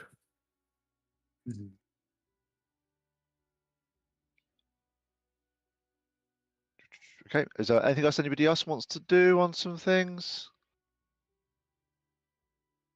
I'll wait. Yeah. Okay. Rebecca will relay the information she just received of how her parents and possibly Al's mother were guardians, and also relay the similarities between the lore and her family heirloom, just so that they're all tracking in case they get in a position. She'll show them the vial that has the special liquid in it, to be used to strengthen the wards and also potentially harm the obelisk some more. Just so we can kind of, while we're in the heat of it, work in that direction if need be. Good. Okay. Give me 2 seconds. Let's scroll down. Just going to grab something. Does that make me Okay. So is there sad? anything else? Yeah. You can sit there. You discuss between yourselves. Carry on. Yeah. Are you okay with this information? You carry a heavy heart, my friend. It's actually kind of comforting. You know who you must smite now. You have a direction. This is good. I hope we're there together. All of you. All of my dearest friends. I know that I don't feel lonely and I don't feel like this is a last day or a last meal. Although it is a somber occasion having the dirt under your feet for one last time as a sailor. But I know that my whole heart is going on that ship with me. And I look at Lily and Bove and Al and Rebecca. My whole home and heart is coming on our vessel together. And I appreciate all of what you've done and what you're going to do. And I will give my last breath to make sure you step on these shores again. It's a tough accent to navigate. But the one thing that I have learned through ritual casting that I will do every day to ensure that we have this safety, I can make sure that we can breathe for a full 24 hours, which is a really long time in Dungeons and Dragons, and I don't even need to concentrate on it, which is really wild. Which If only the DM means, just, as long as the DM doesn't dispel magic, you're fine. yeah, I should be able to cast it, and then that would be real terrible. Yeah, I'll do that. Maybe these cool mind warding necklaces that we get could help us from that. We'll keep the pearls in our pocket. That's why. And if we get it spelled and I can't do the ritual, you take out the pearl. That is our safety brief for today. But other than that, let's get Trunkalicious on the aboleth juice in front of us. Already there. Fist me. You said you were going to do that to everybody. That's their promise. So, As the evening falls over Saltmarsh, horns sound as you like. Oh yeah, the lizard folk are leaving. Some of the tonight to get to the other. Some of the You get to the damaged harbour. Brussels of activity. The Alliance ships preparing for departure. The lizard folks are checking equipment. Supplies being loaded. Give me some perception checks, please. Can't get over a 10 to save my life. 11. That's 11's over 10. 20. What are you on about? Called an 8. I got 23.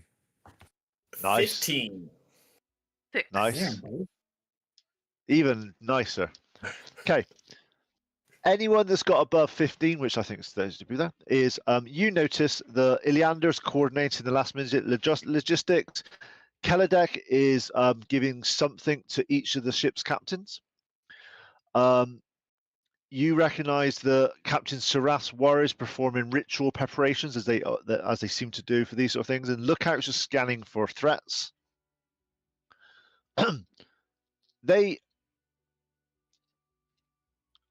Serath is staying back with you at the moment. He'll catch up the ships after you leave tomorrow morning, and there's a contingent of warriors. You get 6 that are going to stay on board the Ghost, just to ensure that the Ghost is suitable. As you see here, and they start to wave off, you're hearing lots of cheers and lots of adulation from the townsfolk. You're hearing the old sort of thing, give them hell, lads! The sea remembers her own. Thank you for protecting us. Please come back. Like lots of people, again, especially with the 23, you are sensing quite a lot of resentment and anger coming from the town of this. They're happy that they're going off, but they're feeling like sort of that this needs to be dealt with as fast as we can. You're then taken back to the inn.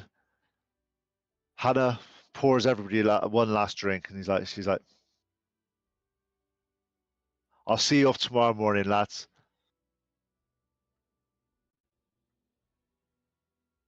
Give him hell for us. Go for it, Anna. Okay. So, is there anything you guys want to do tonight before you go to bed? Is there any more drinking? Is it more of a time for quiet reflection on the night before? Okay. Yeah. We'll do some bobbity boop stuff then and get through the night. You have as restful night as you could possibly have. I'll leave it as that. We'll go through from that because obviously it's not everyone is so. As you reach the docks in the morning, ready for departure, you wake up. You see a large crowd is gathered at the harbour.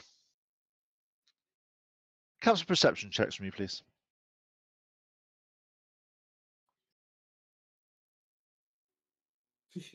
That's 4 7s. Good job, Tim. 7 twins.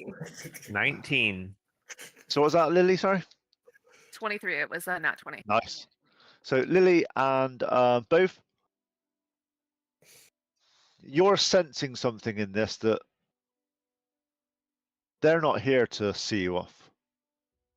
Looking around, they've got weapons. They've got fishing spears. They've got boat hooks. They've got gutting knives. They've got whatever weapons they could salvage. Their faces are hard, red from tears and smoke. These people who lost everything in the recent fight. At the front stands Hannah, crossbow in hand. Beside her, old Garrett Brinebuild, the fisherman who knew Rebecca's family, holds a harpoon. Dozens more from the crowd, the fishermen, dock workers, tavern keepers, shopkeepers, common folk, angry folk. Hannah steps forward, looks around. We're coming with you. My tavern burned. My customers, my friends died in front of this. I pulled children from the rubble last night. I watched Manistrad die. And you're sailing off to kill those bastards. What, while we stand here, rebuild and mourn, or wait for you not to come back? Raises the crossbow. As he does that, there's cheers from the whole crowd. No, we fight. We got boats. We got weapons. We've got rage. And we're coming with you. The crowd roars in agreements. Weapons raised, voices roar with fury.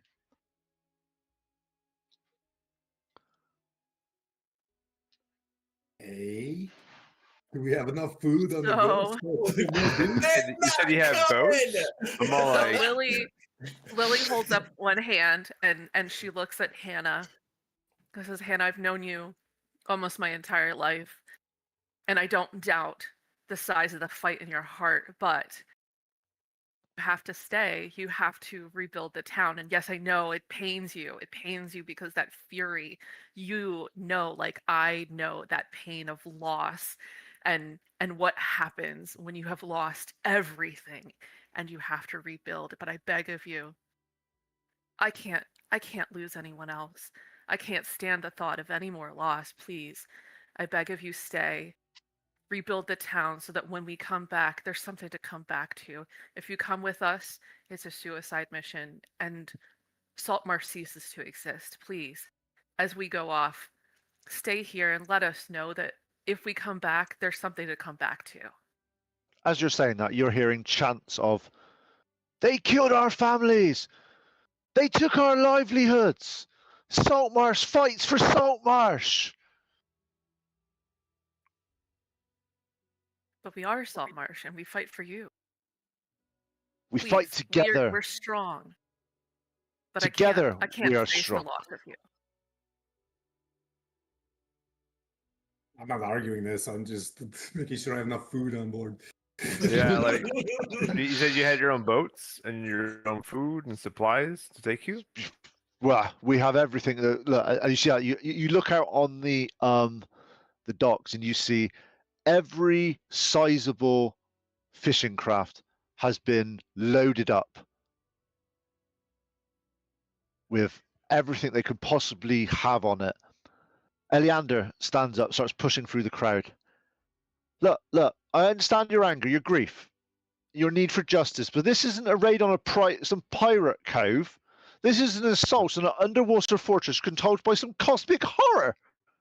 Most of you never even fought the Sahaguin in their elements. Most of you aren't trained for this. As he, I agree. I'm like, hey, Hannah, like I yell it. What do you do? What's your profession? look, we don't care about training. We care about making them pay. As she says that, the crowd roars again.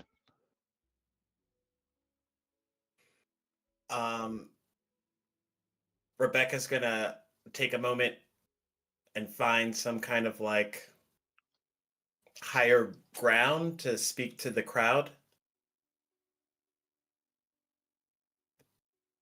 Great. They look at you ascending on back of a cart, as all Wait. people do. The carts are the key thing.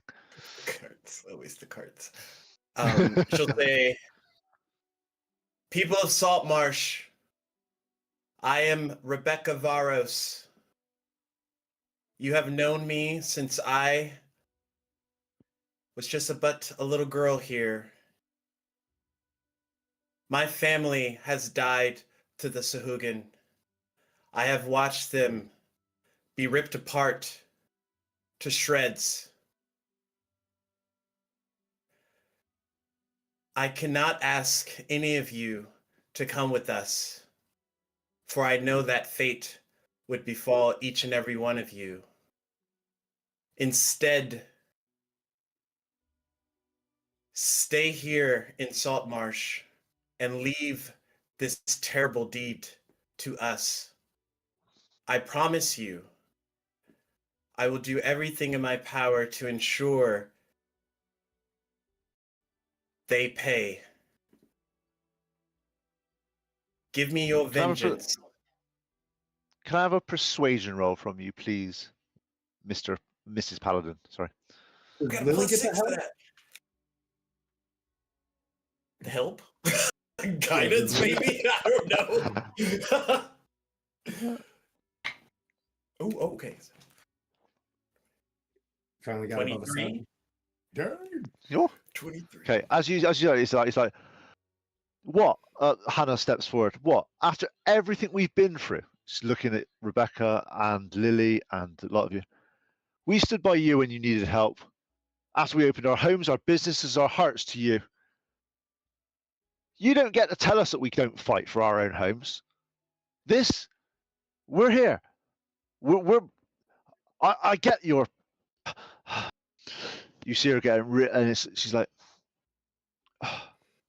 I understand, believe me. But it doesn't bring them back.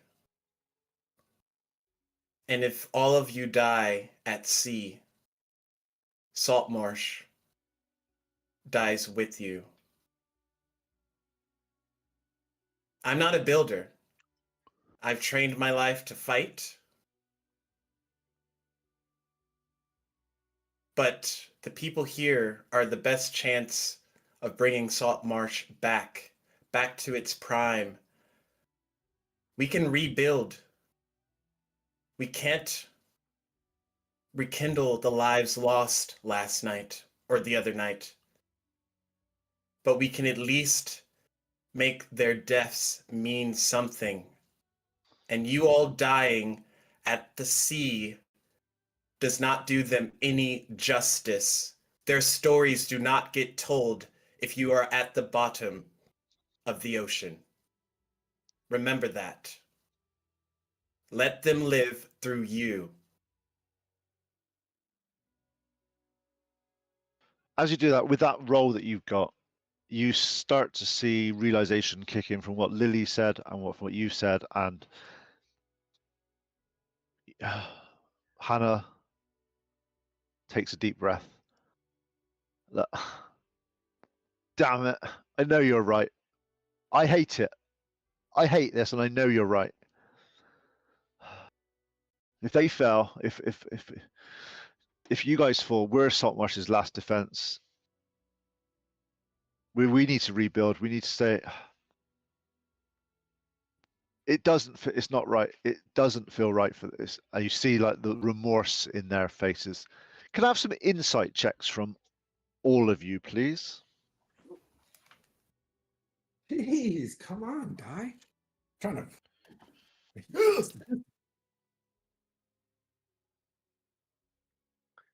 Got a 9.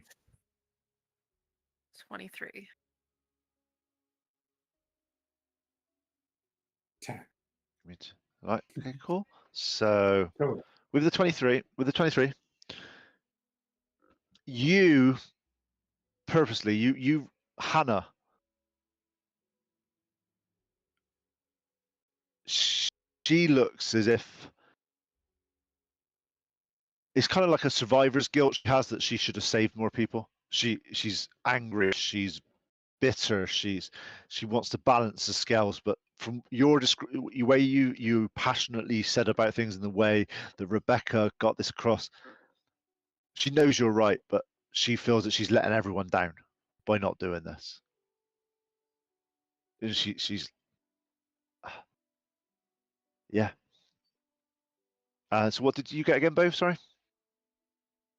I got a 9. Yeah, you just see lots of angry people. Did you get a 7 again, Anton? I got 10. It was a 9 plus 1. Yeah, we're doing Oh, our best. woohoo! Okay, I'm really busy putting the ship together while everybody's gossiping. I'm like, dude, I that's fair. That's fair. yeah. And, Rebecca, sorry. I only got a 4, but Oh, okay. yeah. Yeah. The heart of the group understood what was happening here. You see, the rest of you just like, yeah, bollocks this shit. This is. Give me 2 seconds. Just got to find one little thing.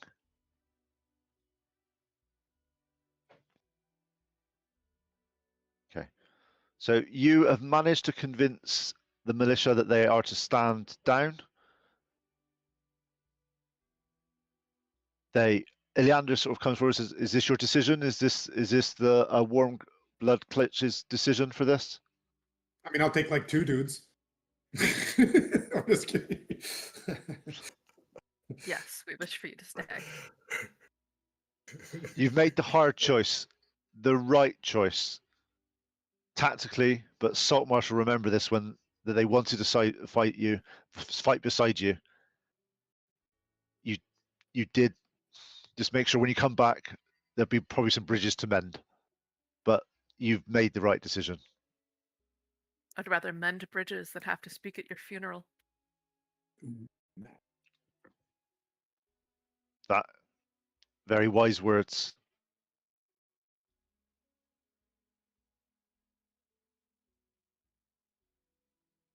Okay. They allow you on to the Ghost. You are shuttled across to the Ghost. The damaged harbour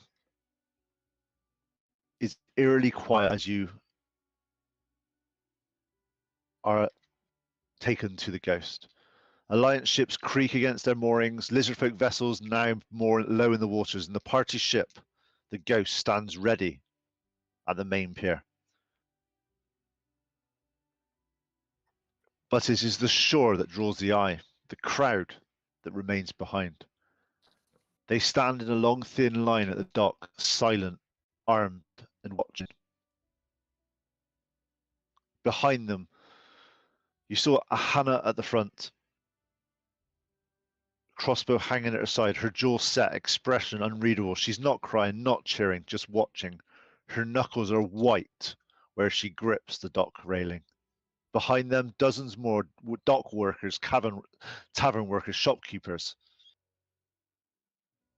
They're armed, they're ready, but they are not coming. The atmosphere of departure. There's cheers as you go off. But there's no flown flowers, there's no songs, just heavy with judgment and grief. Every member of the party can feel it, the weight of those watching, judging, hoping, and wishing you the best.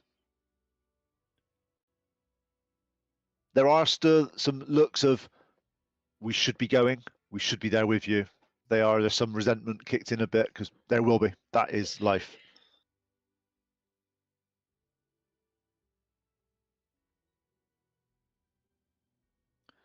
You see Eleander Fireborn standing separate from the Militia, flanked by the Alliance guards. He is in full uniform, watching the departure with military precision.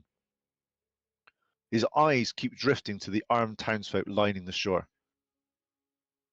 You made a choice, the party made a choice, the militia had a choice, and now everyone lives with the consequences. As the ships began to move, he salutes, formal, crisp, Alliance standard. It is not for the crowd, it is for Anton and the party.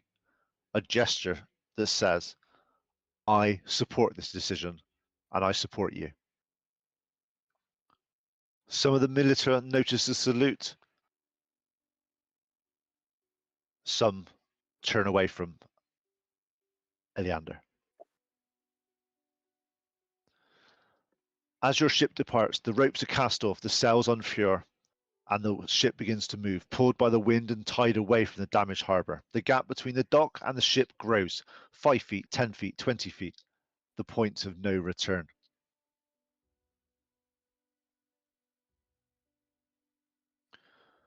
After departure, the party ship is quieter than it should be. Alliance sailors working the rigging and professionally avoid eye contact, as if they need to just keep on and keep this going. One of the people there say, guys, you did the right thing there. Telling those people they can't fight for their homes was hard, but that's the right thing. You imagine what would have happened out here if we had lost them?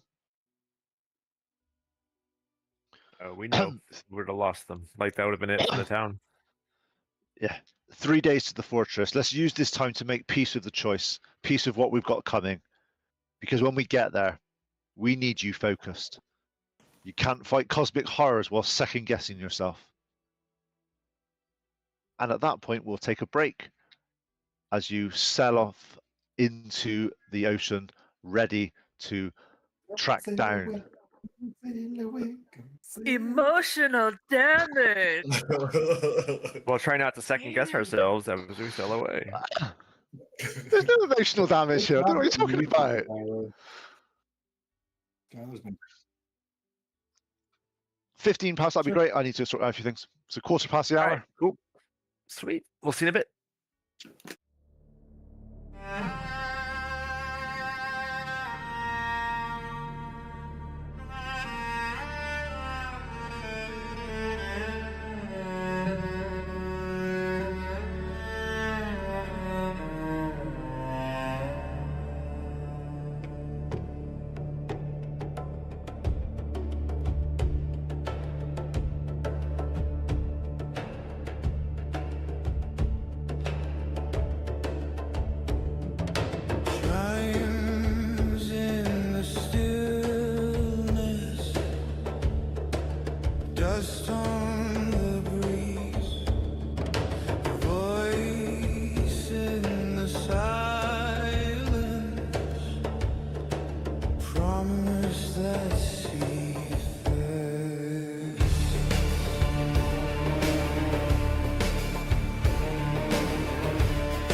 murder badger out for blood.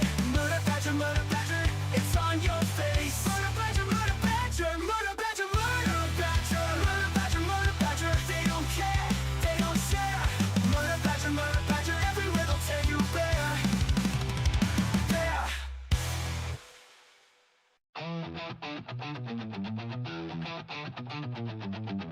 They were locked up for a reason. But the world ran out of heroes. So now, you roll with what you got. Kicking down doors with a holy grin. Silver tongues and a dozen sins. Wrong side of justice, right side of fate. No time to ask, we're already late. We ain't your chosen, we ain't your knight, but we shine damn bright when the world ignites. And we roll for trouble, we play to win. Out of the sails and into the spin. We're taking chances, bending fate. The last bad call on heaven's slate. Roll for trouble, that's our cue. You want a miracle? We'll do. Hey. Knight lost his banner but swings just fine. Rogue's got charm and a five-step crime. Druids growling and warlocks curse. Clerics smiling, which is the worst. Call us mad, call us last, but we hit back hard and we hit back fast. We roll for trouble, we play to win. Out of the sails and into the spin. We're taking chances, bending fate. The last bad call on heaven's slate. Roll for trouble, that's our cue. You want a miracle? We'll do. Hey, hey.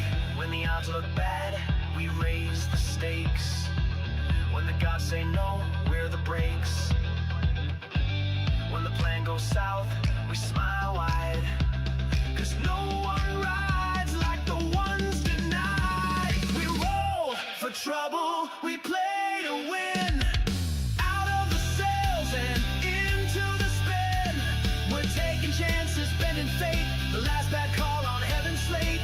Roll for trouble, that's our cue. You want a miracle? We'll do.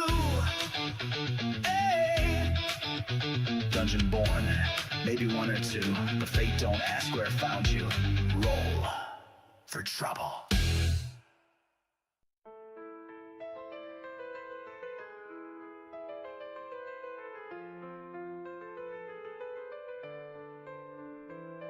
Awaken me in shadows deep.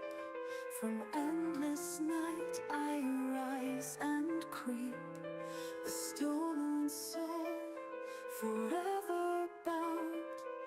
In your heartbeat I am found. I slept for centuries alone, in dreams of blood upon a throne. But your foolish hands, they touched the key, and now your fate is bound to me. Through darkness I was once set free. Now I drag you into misery. I am the shadow in your sight, the curse that holds the endless night. Your hero fell beneath my bite. In blood we dance till morning light.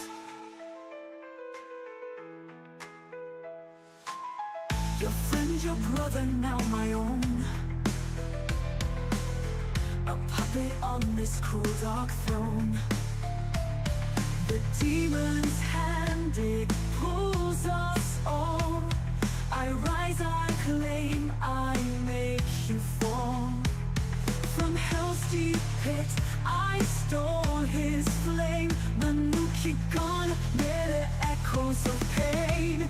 I am the shadow in your sight, the curse that holds the endless night. Your hero fell beneath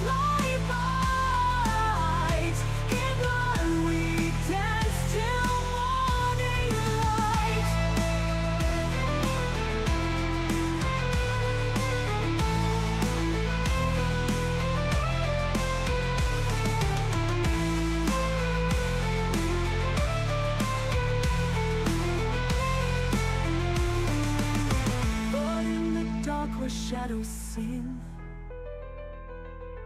A heart still beats within this thing.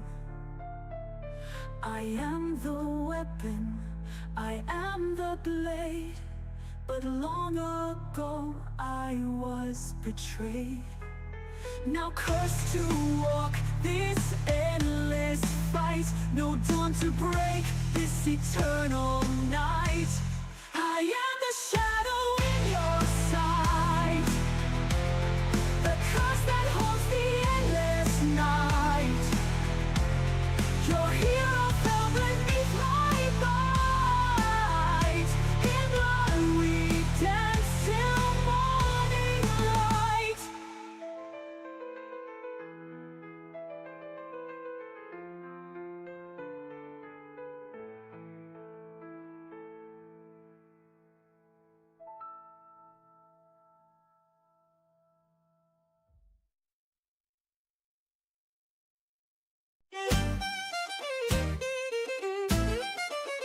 Come close, ye souls, both brave and brash, and hear the ghosts of the Saltmarsh mud.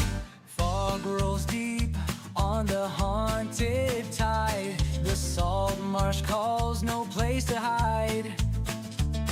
A shipwreck looms, her sails like bow. Okay, so as the fleet departs Saltmarsh, the 3 ships of the Alliance fleet cut through the morning waters, sails snapping in the breeze. It's a proud sight, but a lonely one. The Alliance Captain Yule, you recognize him as one of the other officers on the ship, Anton. He stands at the rail. We know these waters, we know what lives in them. Suppose we'll find out soon what lives underneath them. Can I get the name of the ship of Captain Yule? No, because I haven't got that written down. Okay, we'll call it the Make up Indefatigable. a name from yourself. That's fine. Make up your Oh, own the name. Victory. Oh, the Victory, because I know you're going to go sink all of these ships. It's the Victory. It's the Victory. Ha. Okay. So first day, weather's fair, following winds, good progress. Mood, most of the ships are anxious, not too bad, but they're optimistic to see what's happening. Sailors of the ships are working double watches, jumpy, a little bit concerned what's happening. They're more frequently sort of looking at the waters a little bit more. Okay. On the Alliance ship, there's been some discussions about various what's happening, and it's like, do they know we had to stop Kaladak from getting on board this boat? He was going to come. Oh, point of that old wizard being on this boat, sort of stuff. He needs to stay back in Saltmarsh. Oh, but yeah, I know with all the commotion, he forgot to give us these things. So he gets out and he gives you an amulet each. He's got a strange bluish rock on it. He's like, it's not sure what this will do for anything, but he says that it might help with some sort of helping you to defend your mind against invasions or something. He wasn't really sort of sure it would help, but again, anything's better than nothing.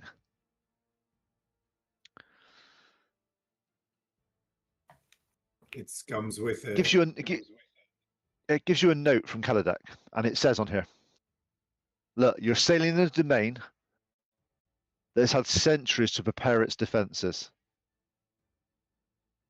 We're glad that the militia's not with you. They need to be back on board. They've been back in Saltmarsh. But look, having more eyes on the water may have been a good thing, but you've made the right decision.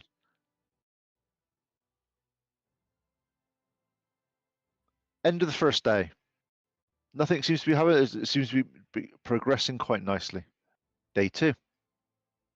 Weathers. Temperatures fluctuate a bit more. The water's growing still. The second day begins normally enough, but as the sun climbs towards noon, experienced sailors, such as Anton and a few of the others, notice changes. The waters are growing unnaturally calm, glassy. The temperature drops noticeably, a cold front.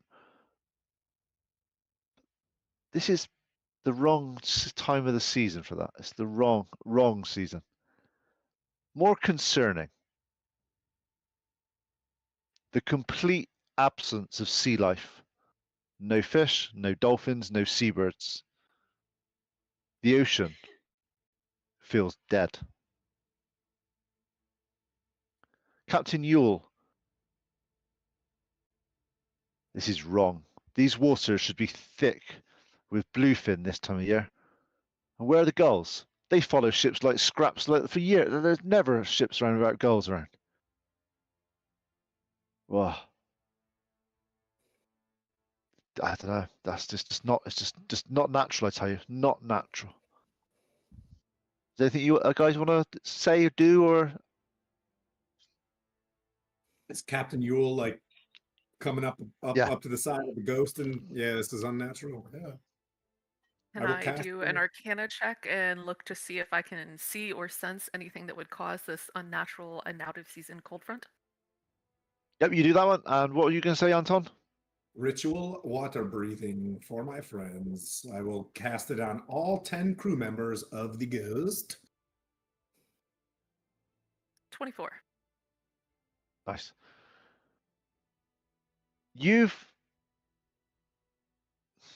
Let's just say, is hairs on the back of your head or neck are standing up. They're a little bit. You're on edge. You've not seen anything natural that would do this, so it's definitely not natural. But getting your finger on what that actually is out in the middle of the sea at the moment, for all you can see in all directions. In fact, this looks like you're on a lake rather than the sea. This is so calm. It's not right. It's just. And with that roll, you do notice every now and then. Not sure if it's just sort of glinting off the ocean or something, but you do see every now and then a bit of purpley, bluey, glittery type, and then vanish in different areas throughout the ocean. Is there anything I recognize? You know that when you've been talking to the people back in Saltmarsh, and with Anton casting the magic on various things, and that aboleth and aberrant energy is bluey, purpley sort of color is. So it does track that's what that would be, but what it actually is just beyond your knowledge. Well, I passed the information I have gleaned along to the group.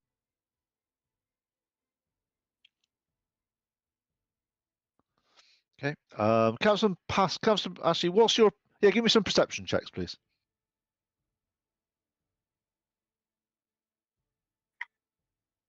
Oh my god, that's another 7. Wow, this is incredible. Yeah, hey, don't disturb me. I'm casting water breathing, bro. Dirty 20. Nice. Not 20, so Nah. you said perception. What'd you so get? 23. What'd you get both? I got a 18. Okay, cool. Yep. Right. So you three, obviously, somebody's casting water breathing. He's immensely into his ritual at the moment. Okay, rituals are everything. You three,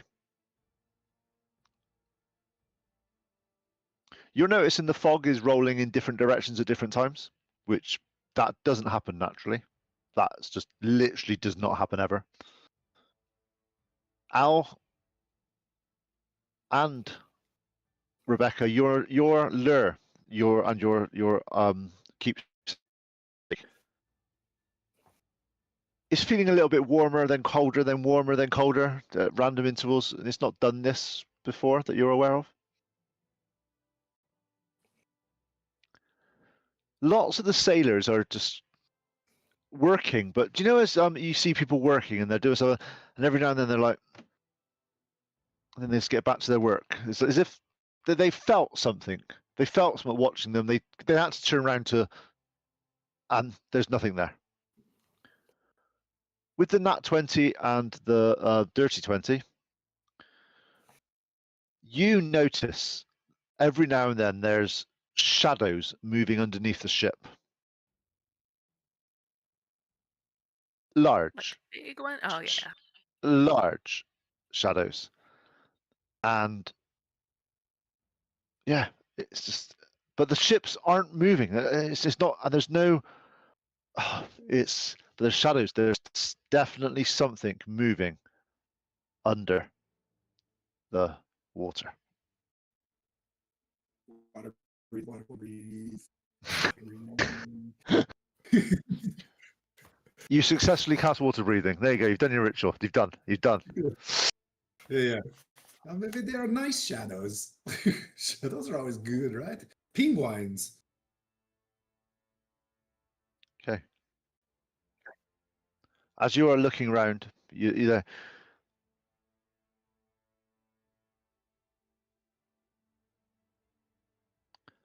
all of you. Actually, can I have some wisdom saving throws, please, from everybody, please. Without you, you all get a +2, but on top of your normal rolls you get, just to sort of let you know what that is. But if I could let me know what the rolls are with your wisdom saving throws, so I just know. So I'll go around the room. So Rebecca, what did you get? Aura protection. I'm a paladin, so +3 as well. Yep. You can all have +3 on, just +5 for everybody with the +2. So there you go. With that, it's a dirty 20. Nice. Okay. Bove. Okay. That's a 16. Nice.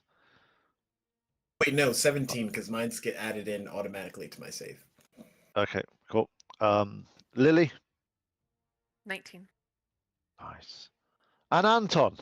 Go on. It's not the best, but it's a bonus to armor class. Oh, and saving throws. Okay, cool. My ring of protection is going to help me out to get a 16. That ring of protection should already be included on your plus stats on D&D Beyond. 15. Thank you.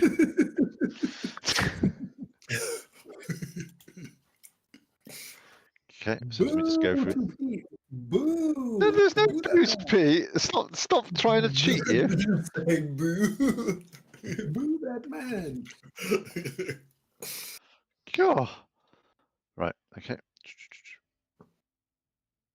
Ugh. Okay. So starting at the bottom of the list. So Anton, what would you class as your native language? Common, I think. Yeah, just regular Okay. C common. Okay. So So common with a capital C. Did it? Okay. you hear a voice in your head, Oh.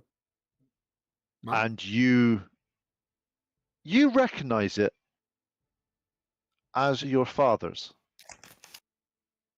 I'll leave you that one for the next one. Weird. Both. Same with you, because yours is common as well. You hear your father's voice. Lily, you're human. All these people are humans. It's great.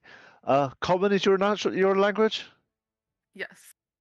You hear a voice you've not heard for a very long time, and it's your mother's. Well, that bitch dead, so Yep. And Rebecca, something's wrong. you hear your mother's voice as well. And it starts.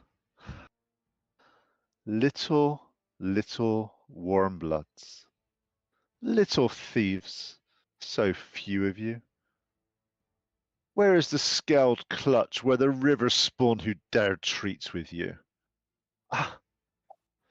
You're not. The lizard folk. They're elsewhere. I sense. How considerate.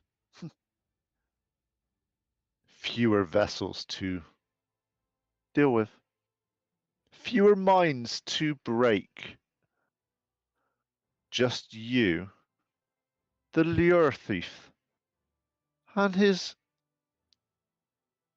companions. The master is merciful. Give, the ward fragment back. Turn back. Stay in shallow, safe waters. Or refuse and feed my more risen, so more can rise like you. You're each in your voice, so you can each respond back telepathically. We'll do it in the same order. Anton. Bonjour, devil douche. We are here for you. We're going to stick this lure where the sun don't shine in you. Everybody, we shall beat the quarters. Okay.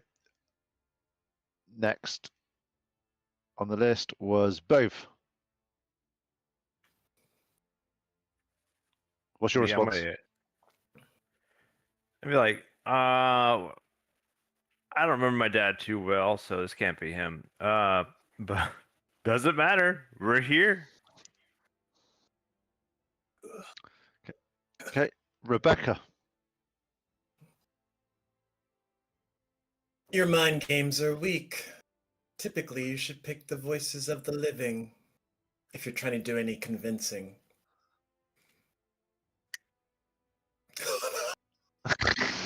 And Lily. So Lee also speaks common sign language. And so mentally, telepathically, and I'm not going to do it with my actual hands, she is signing back like the most foul curses that she knows how to sign. Is she calling her number one? You're number one. No, it's that number one. Oh. Okay. The sign In of the your Welsh mind- bowman. In your mind, with a different voice now, more sinister. Defiance, defiance. The master finds it amusing. You're not We'll even the send a boss? hunter. Teach them why the old clutch stays behind. As you do that, the water around you explodes as water flies up absolutely out of everywhere. Can I have some initiative, please? But of course. Please don't hurt me. Dang it! What is wrong with my dice today? They don't Let them like 10. come. Okay, did anybody, I'm not even going to ask Anton because there's just no point. Did anybody get 20 or above? Okay, 15 to 20? 16. Nice.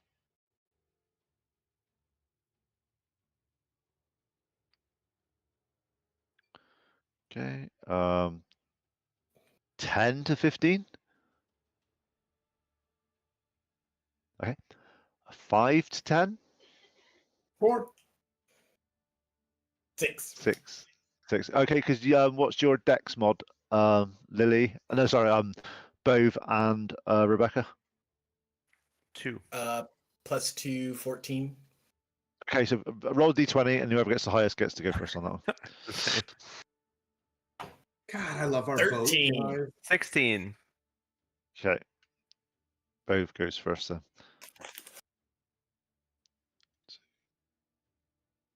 We'll attack together. Let's get him, Rebecca. I get bonuses too, and I can defend you.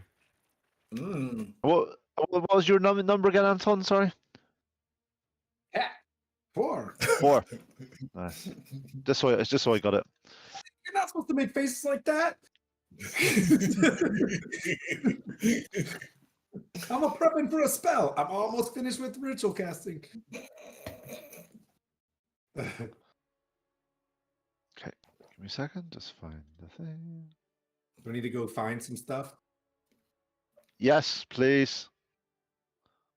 All the stuff? All the stuff. Okay, so what happens here?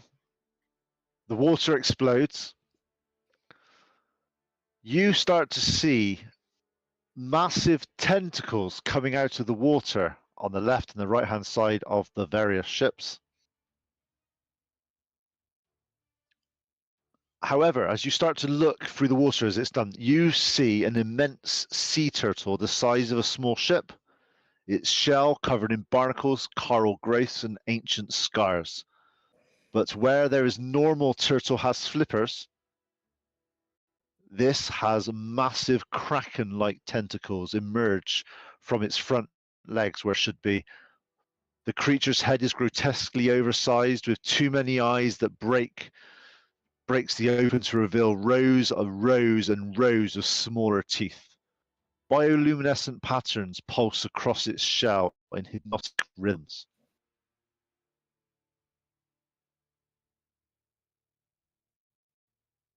As it does that, you see one of its big arms come up and crash down on one of the smaller Alliance ships, splitting it in two.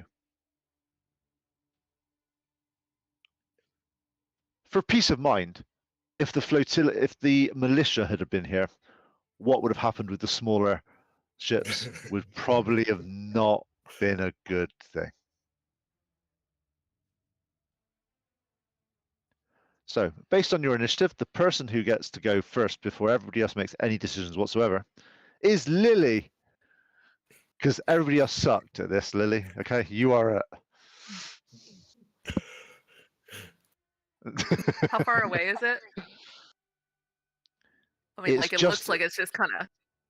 Yeah, it's just outside the there. other side of the, yes, just right there, and then there's 4 tentacles coming out of things and waving around. I am going to do Sacred Flame as a cantrip, and that is a Dex saving throw. Cool. Okay. It has failed, that one. Okay. Hold on. We just leveled up, so let me look at my damage. Right, 2d8.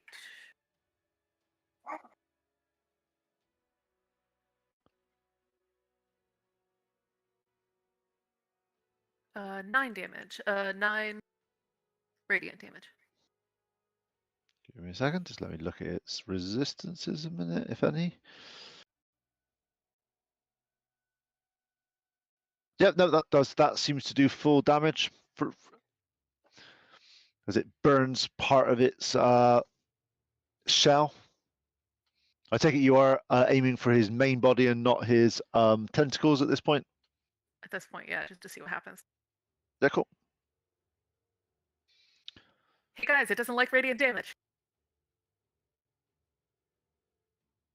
Okay. You know, if you're Next into that. person. Next person. If they're able to do radiant damage, no one else can do it apart from most of you, actually. Both. Heyo. Do I see any type of like javelin or any type of trident or anything, a spear that I can throw? There are a couple of That we like had. javelins. Yeah, so there's a couple of javelins Okay, around. Yep, fine. you can throw some javelins. Grab one and throw it. Go for it.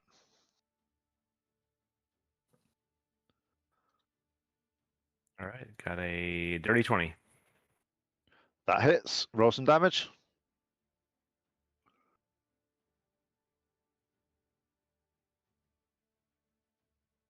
All right, for 9 damage. 9 piercing.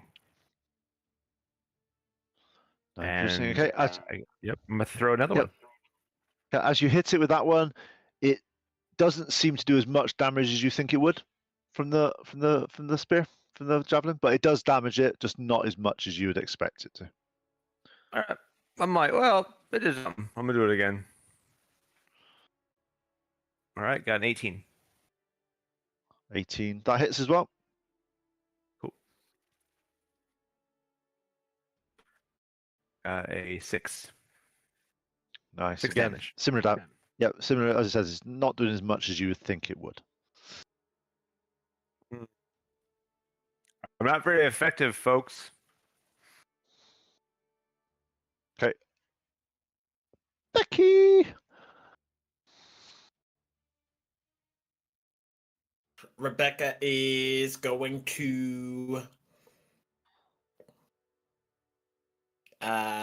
cast Hunter's Mark on it at Okay. first level. And then grabbing one of the ship ropes, just gonna swing down where both of them are and attack it with her longsword. Okay.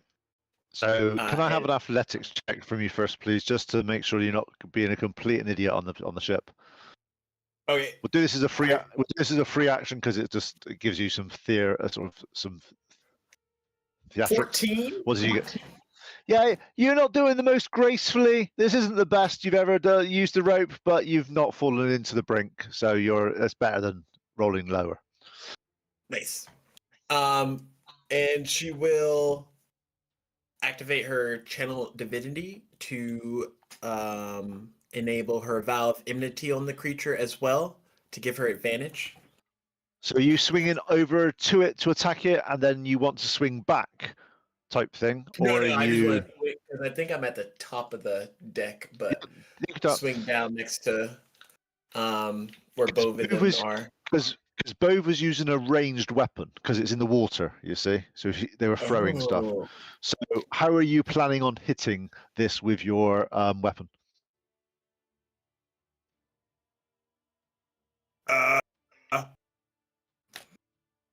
Remember, you How guys have many water. feet away is it? It's about 20 feet down. It's like it's in the water and you're on the boat. But remember, you guys do have water breathing because Anton was clever. I'll swing out on top of the tortoise shell. Okay. And not at if there's any meaty part of it, I'll attack that. So okay, so I get this right. You're swinging out and you're attacking it. Are you expecting it to swing back by momentum, or are you staying there to attack it? Staying there. Okay, cool. So I know, because obviously otherwise attacks of opportunity may happen when you back away from it. Just wanted to know what's happening. So okay, so as you land on its back, that's fine. Roll some dice. This is with True Strike. How did I roll 2 16, 16, 17, 18, 22 to hit? Yeah. Okay. Plus the Hunter's Mark? Yep. Oh no! I'm losing dice out here.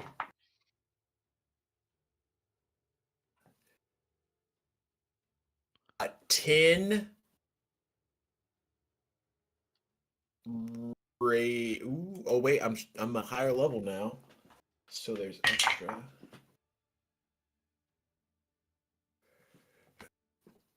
$14 radiant. Nice. Full damage that does. As it sort of bites into the shell. And then one more strike. This one's not with True Strike now, is it? Because you've cast your. Yeah. This regular. True Strike is True Strike cast with an action.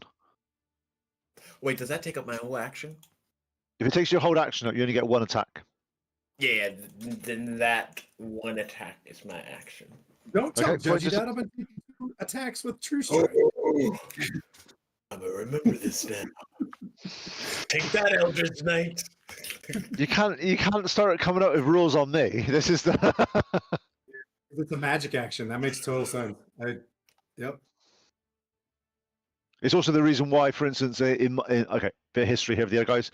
Is Calliston was using Booming Blade until he gets to level 6, and then he'll not be casting Booming Blade because it's a magic action, not an attack action. So, okay, anything else you're doing, Rebecca? Nope. Okay, cool. Anton. Okay, since the battle is commencing, I shall signal to the other crew that we're under attack, innate sorcery and blade ward, and walk to my divisions and gun decks and get them ready to attack. But other than that, Okay. blade ward and innate sorcery. I was just doing Good plan. Little panache. Good. Hmm, Hey, it's a good plan. Set yourself up it's a first. good, huge plan. Good. Okay. All room. At the end of the first turn, the creature that has burst through the water, you see one of its tentacles come out and try to smack Rebecca that's on the back of him. Becky, no. Does a 23 hit you, Rebecca? Just Oh, cool. just barely. No, it definitely gets. Okay. This does 14 damage as the tentacle hits you, wraps around you. And can I have a strength saving throw from you, please?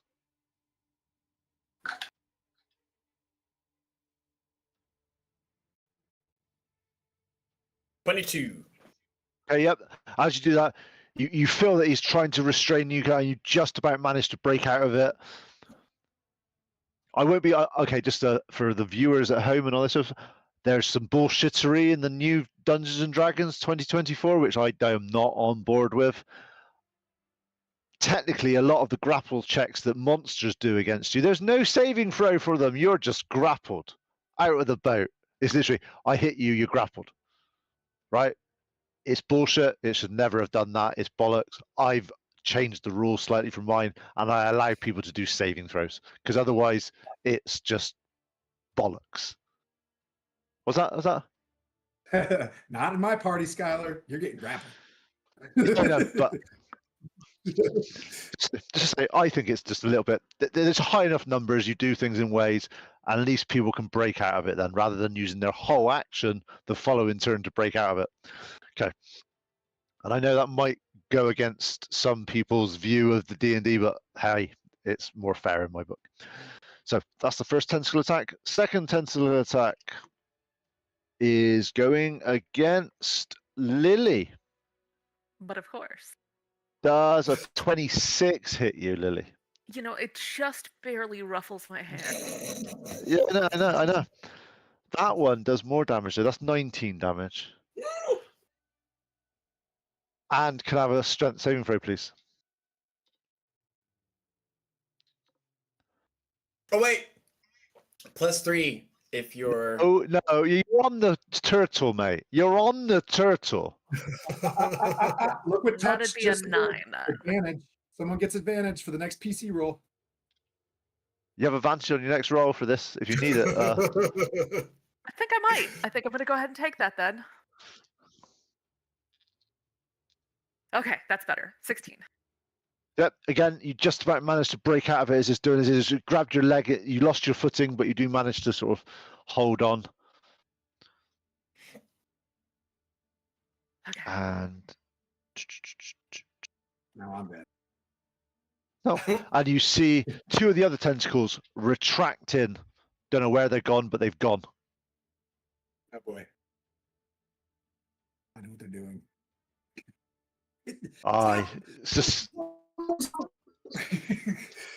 Sorry, you went all roboty then. I didn't hear that. What did you say? Oh, did I? Oh, I'm sorry. You did. Okay, Lily, top of the round. Okay.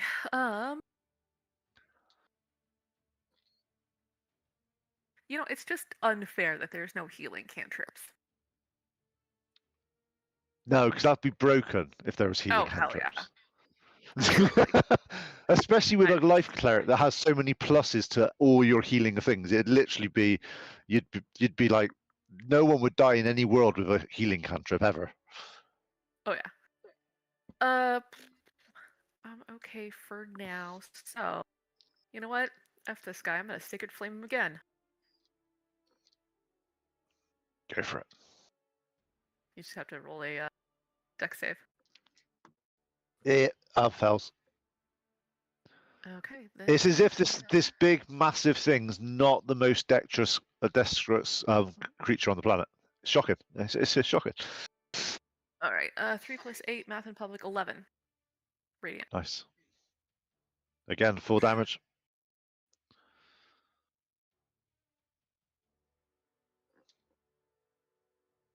Anything else you do?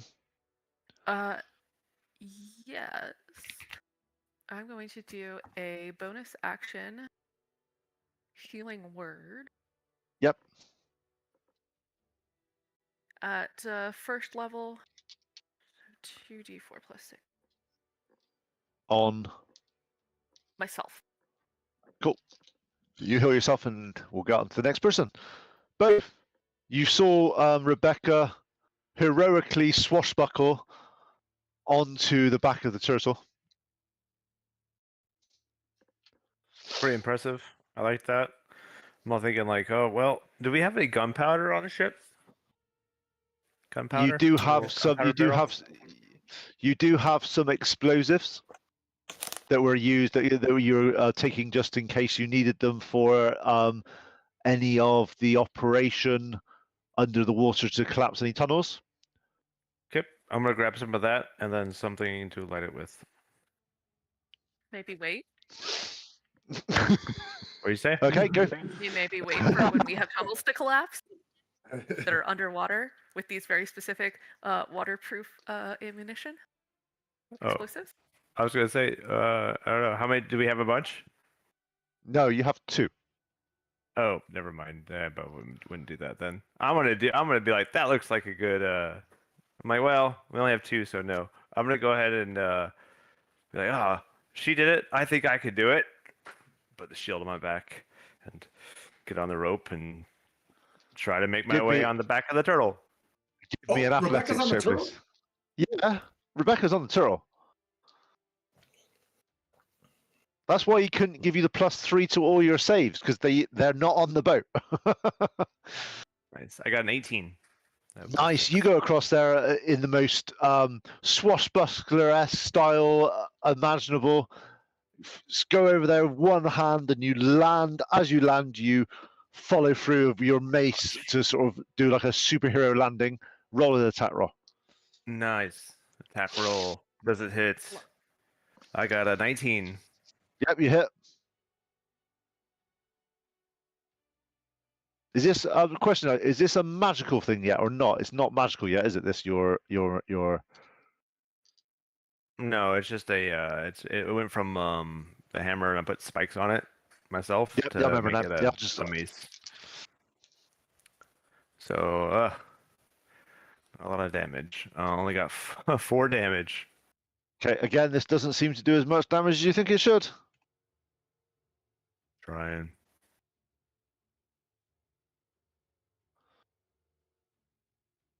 Okay. Anything else you're doing, both? Do it again. Attacking again. Yeah, go to attack again. Ooh, got an 8. That misses.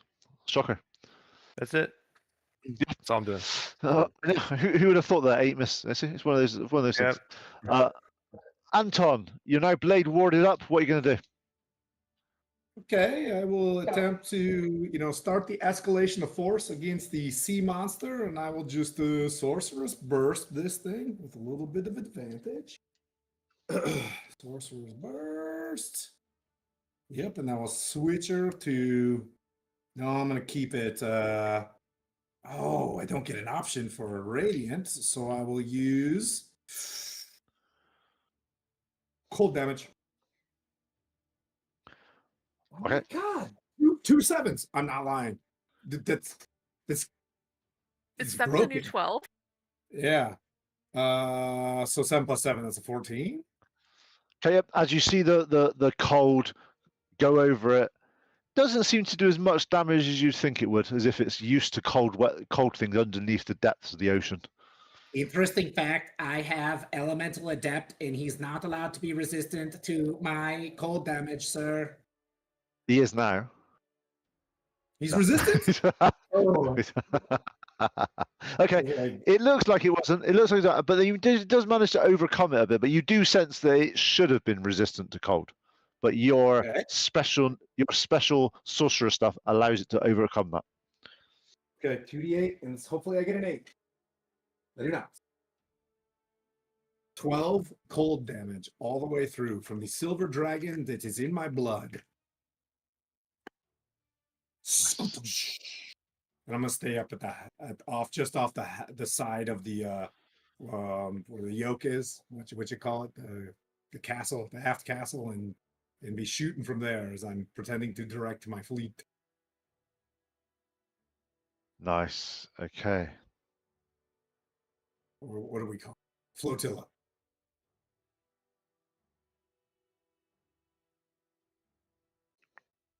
Okay. Tries to hit some other creatures. So first of all, the two that are on its back, which is Rebecca and Bove, you feel it drop in the water and start to go down. You guys get an attack of opportunity as it starts to get away from you. Sweet. And if I hit it, it can't move. I halt it. All right, that's 17. That misses. No, I'm gonna try. Dang it! What? The tentacle? It misses a tentacle. No. So the body. The body's going down. I missed the And body, Bo's tried to hit it, and he's missed. and I hit water. It goes down too fast, and I hit splash. It looked cool. No one knows. No one knows. We assumed you did. I hit it. I got it. Good hit, both. 22 to hit. That hits. Oh wait. Damage. 9. Slashing. And is that magical slashing or just slashing? Just so I know. Just regular because I can't do the cantrip yet. No. Doesn't do much damage. Yeah, as much damage, sorry. Okay. Then, from beneath you, you feel the creature push up out of the water. Can I have some dexterity saving throws from both of you? You get +3 now, both, because Rebecca is near you.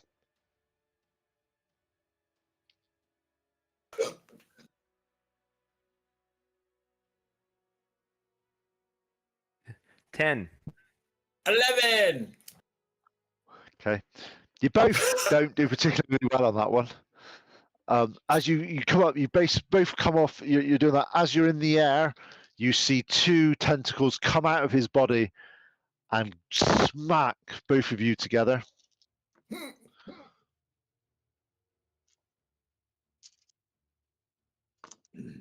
Gotta check this guy's Choices were circle. made. Can you guys, because you felt the roll as well, you're taking 24 damage as the 2 tentacles smash you guys together.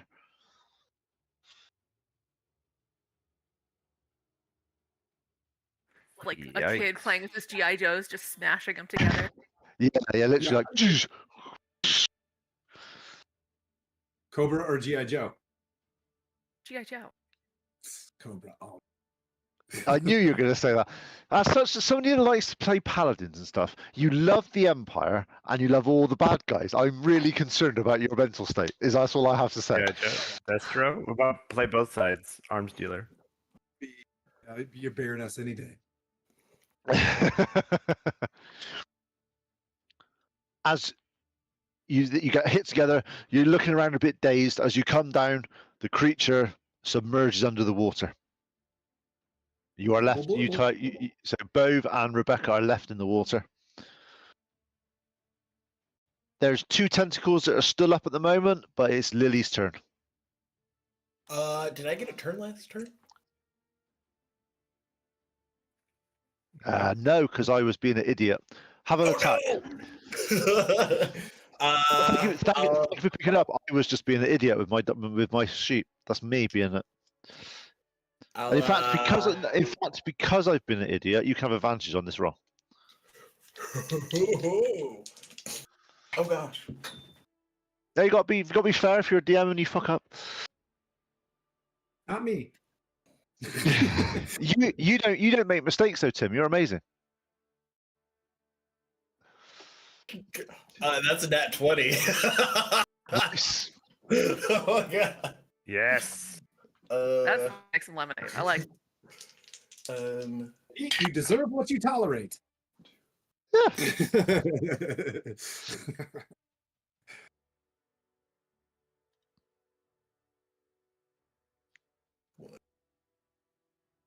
20 piercing, slashing. Okay. Yeah. Uh, Unfortunately, it doesn't do as much damage as you think, but it does damage. Okay, and then attack it again.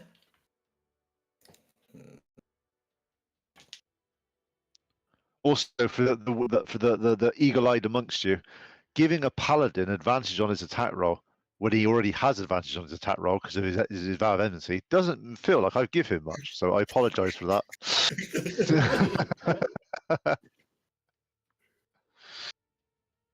23 to hit. That hits. Okay. Big money. Ooh. 11 more. Slashy slash. Oh, I did this completely out of order. I'm gonna use. Okay, I'm being the DM because I know we haven't done this for a while. Have you been using your hunter's mark damage as well? Yes, I have. And you rolled that. You rolled 5. You rolled. Wow. Okay. I've been Sorry. rolling like runs on my D6. I was like, how did you roll that bad? But I would like to divine smite it. You can do that. That's what paladins do. Bonus action. That's what paladins do. They shake and bake and divine smite. It's been so long since I've actually done a divine smite. That, You know, I can just picture Rebecca doing this with like the white hair and stuff like that. It's so cool. 3d8. She's doing this classic thing of she's got her sword and shield. She does the classic. She throws her shield up. She grabs the sword, 2 hands, smack, comes back up, grabs the shield as it falls, type thing. She's doing like the full-on heroic. Very Percy's. I rolled 2 8s and a 6. Okay, so that's 22. 22 radiant. Nice. And that's radiant, so that goes fully through. Divine Smite doesn't activate Hunter's Mark, correct? It's just like radiant damage. No, because that's just radiant. That's your divine smite's actually. What you'd find is when you did the attack, it would have been that much damage, your hunter's mark, and then your 3d8 all in one. It's a similar. It's an additional to the attack. Okay. Nice. And that was your go that we did, and then bibbidi bobbidi boop, you've just been splushed up in the water. You've gone back down, and Lily, it's your turn. Okie dokie.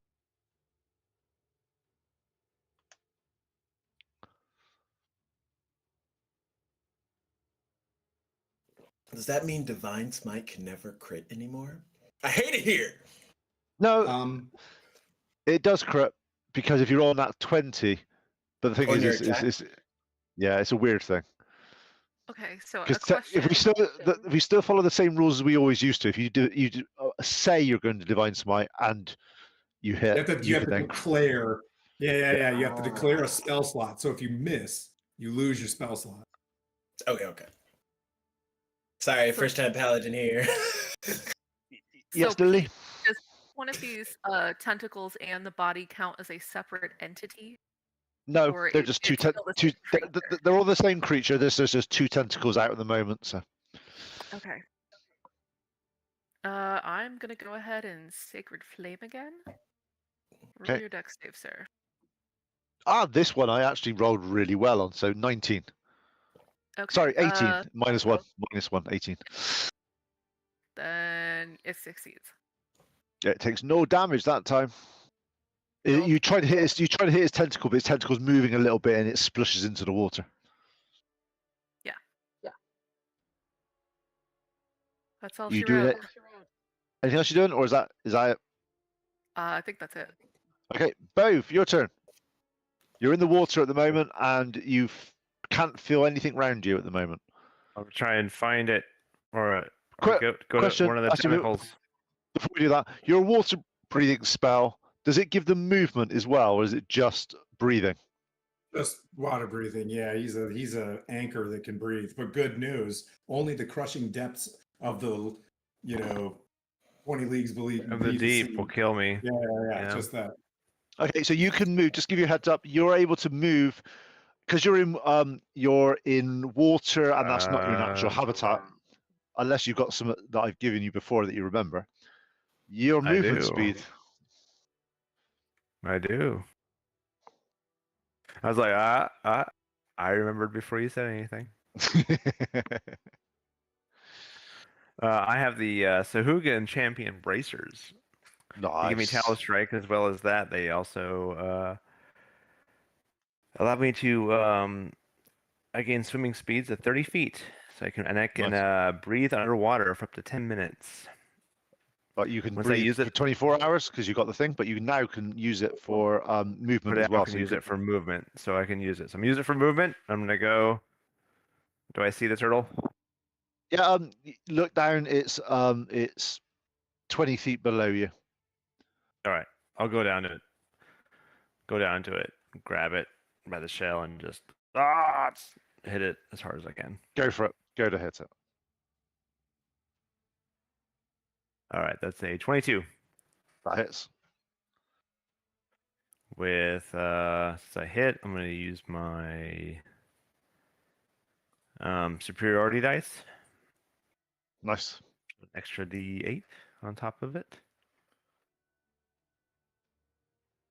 And this one is a going to be a goading strike. So you must succeed a wisdom saving throw or have disadvantage on attack rolls against targets other than me. Okay, wisdom saving throw. Wisdom of 14. It meets, so 14. It passes. Dang. All right, I hit it for 7. Unfortunately, not a big hit. Nice. All right, I'm gonna attack again. Go for it. All right, that is gonna be for 21. Nice. That hits. All right, same thing. Superiority dice. Same attack. For 6, and it's gonna be for 11. So do I need to do another wisdom saving throw for anything, or is that? Yes. Another wisdom cool. saving throw. It failed that time. All right. Gets disadvantage on other attacks besides me. Cool. All right. Cool. That's it. Okay, Rebecca, you've seen Bove dive down into the water. As you look down there, you see the writhing sort of turtle underneath, about 20 feet down. Can you move 20 feet in water? No, I'd have to half movement. I will do 20 points lay on hands on myself. Bonus action. Good move. And then, so if it's creatures 20 feet, then Bove's like 15 feet from the surface. Ish, yeah. You can get down to Bove. You can touch Okay. Bove, I think. She's gonna swim down, and for action, she's gonna cast Warding Bond on Bove. Okay, describe what that does for people. So you touch a willing creature, so long as the target is within 60 feet of you, they gain a +1 to their AC and saving throws, and they have resistance to all damage. However, each time they take damage, I also take the same amount of damage. The spell ends if I drop to 0 hit points, or if me and Bove get separated further than 60 feet. Okay, cool. Also, spell is cast on either of the connected creature. Is that a concentration spell? It is not. Okay, just checking, because obviously you got a concentration spell going at the moment with your Hunter's Mark. Oh, wait. Cool. Okay, that's good. Okay. Anything else you're doing, Rebecca? Movement, action, bonus action. That should be it. Okay. Anton. How are the other ships looking? I want to make a look over at the Victory and the Lizard Folk and stuff. Okay, the Victory is sinking.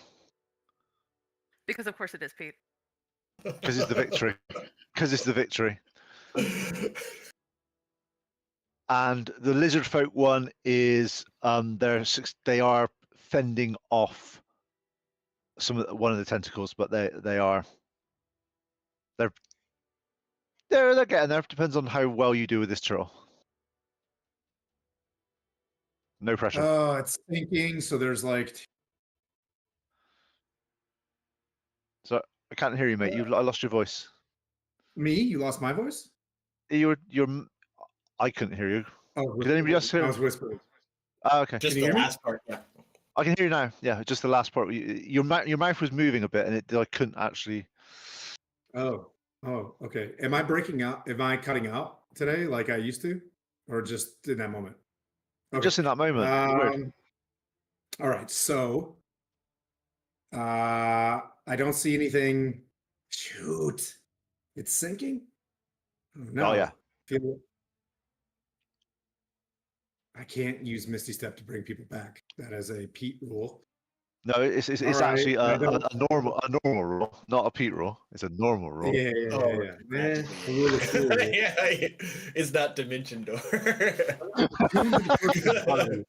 And okay, You're used to Nightcrawler doing that in X-Men. This is not X-Men, okay? is there? Gosh darn it. Here, and I don't see. Do I see anything that is attached to the monster? Are these tentacles out there or anything like that? There's two tentacles that you can see in the water that are lashing around at things, but the Can I creature. presume that? Okay. Yes. Touching that touches the beast itself. Okay, and I'll Yes. chromatic orb those ones in the meantime. So I'll do a level 2 chromatic orb. Go for it. One's a nat 20. Nice. Roll damage. Yep, so nat 20. So oh my god, it's gonna be a lot. Well, roll some dice. 40. Yeah. 32 plus. Wow. Okay. This is a good idea.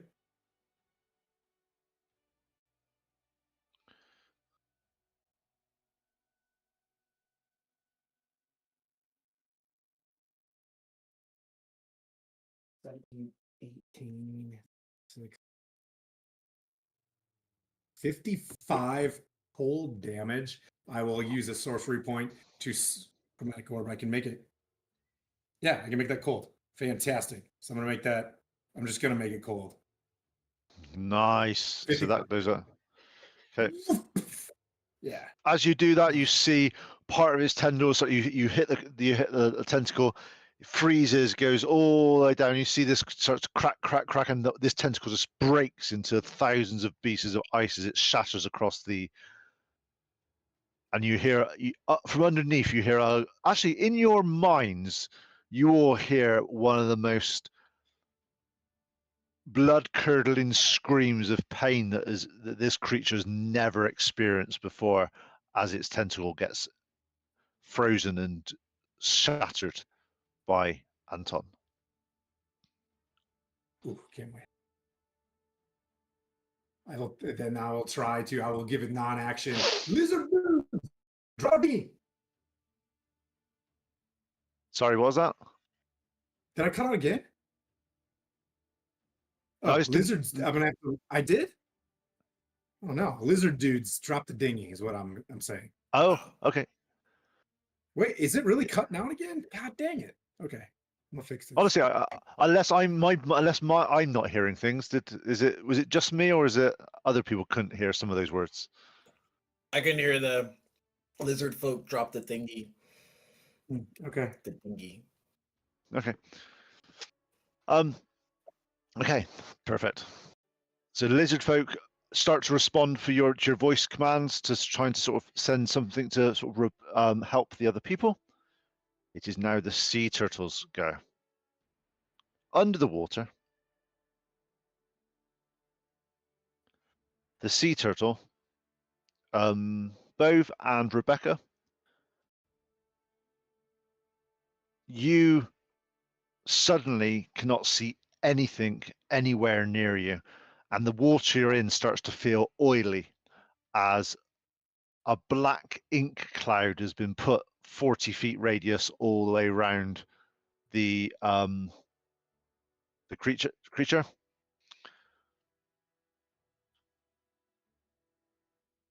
Just check. What's your passive perceptions, guys? What's yours? Passive perception, Bove? 13 for Okay. Rebecca. Okay. 14. Okay. Yeah.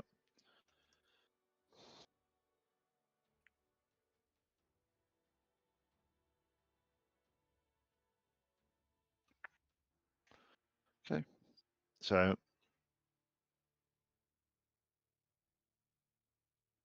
as you're there, the creature you've the ink comes out. You feel some movement, and you start to lash out with your attacks of opportunity type things, but you can't seem to hear it hit anything because you can't see anything. So it's obscured, so you're unable to do that. On the surface, Anton and Lily, you see a turtle breach the water surface like a ram going as fast as it can towards the Alliance ship. And Our stuff. yep, so it rams into the half-submerged ship, splitting it in two. As it does that, the ship starts to sink into two elements.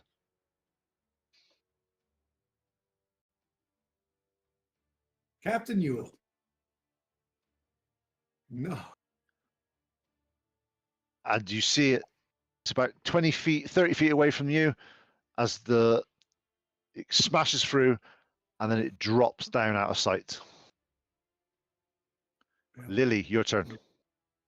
Okay.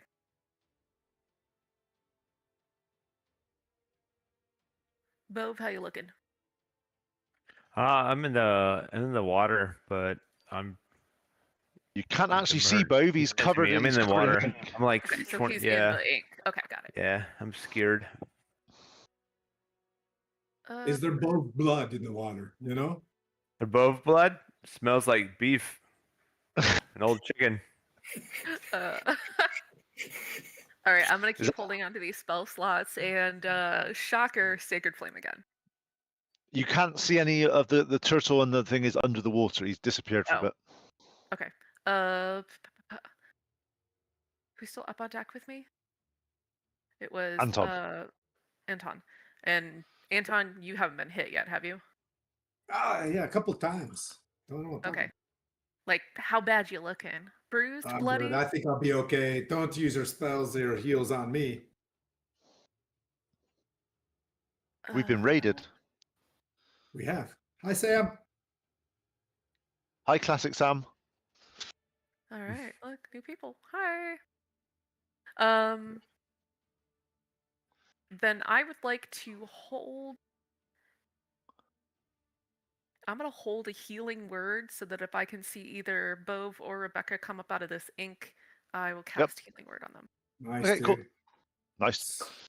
Good D&D. Bove, your turn. You're currently in ink. I'm gonna go up to the surface. Get out of this water. How head do you above the know which way is up? I'm gonna put my hand in front of my face, blow out bubbles, the direction I feel them. If I go like Okay. this.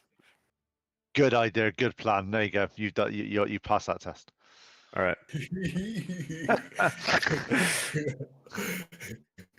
Bro's actually fairly wise. Not high end, but decent wisdom. Okay.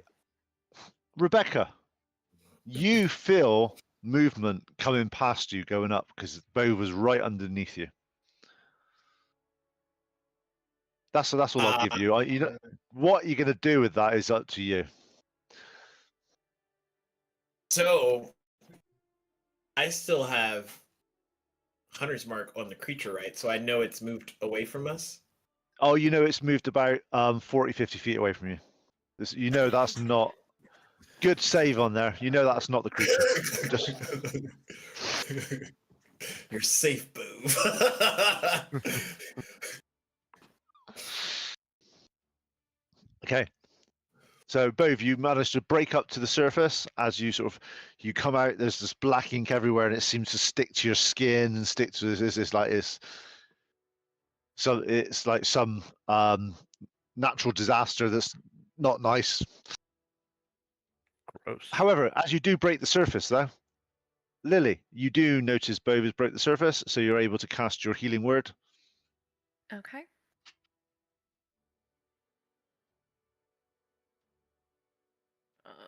Just do this twice.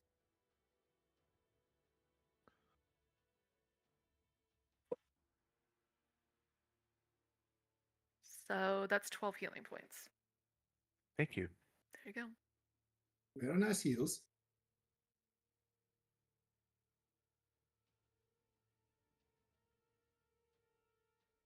Nice. Uh, Okay. So is there anything else? That was your turn. Bove, obviously, that was your movement. Is there anything else you want to do whilst you're on the surface? Yeah, I'm gonna take an You action can- now. So what's that? Yes. So I want to take a second wind action to heal Yep. myself. Yep, And sounds when like I a plan. do second wind as an action, I can move half my speed. So I'm gonna move towards the boat. It's 15 feet.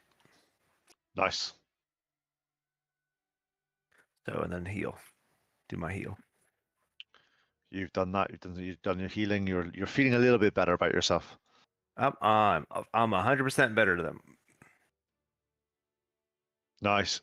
Rebecca, you're 15 feet under the water at the moment. I'm gonna swim back up to the surface.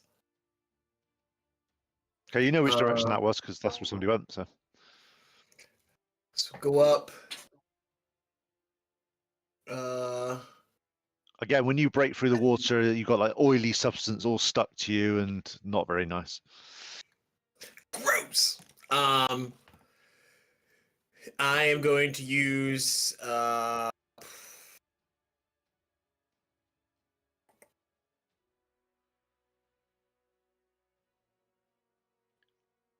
a fine steed,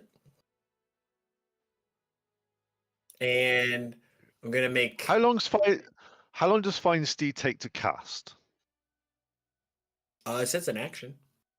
Oh, that's cool then. I was making sure because in one of the, I'm pretty sure in one of the previous editions it was like 10 minutes. Oh, oh god. Make him appear since I could do 30 feet next to Bove, and I'm gonna tell Max. So I know from Hunter's Mark that the creature's on the other side of the ship. Yep. Okay, I'm gonna tell Max to teleport Bove 60 feet on the other side of the ship, or like whatever the distance. It's max close to range the. that goes. It's okay. Yep.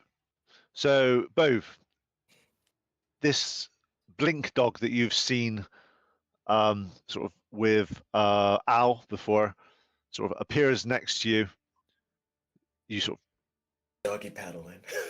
doggy paddling. You manage to grab it. He teleports you 60 feet the other side of the boat, and you are actually. Are you teleporting him? Because with Hunter's Mark, you've got a really good idea of where he is, because that's Hunter's Mark does that for you. Are you teleporting him as close as you can to the turtle, even Yeah, if that's I'm not trying to okay. like overshoot it. Yeah. Yeah. Okay. So you were out of the water, above. You appear under the water about 40 feet under the water, the other side. As you do that, though, as you come to and you look, the turtle is right in front of you. Oh, all right. So it was right in front of me then. Okay. It is now. Spirit. It wasn't then. Next turn. Anything else you're doing, Rebecca?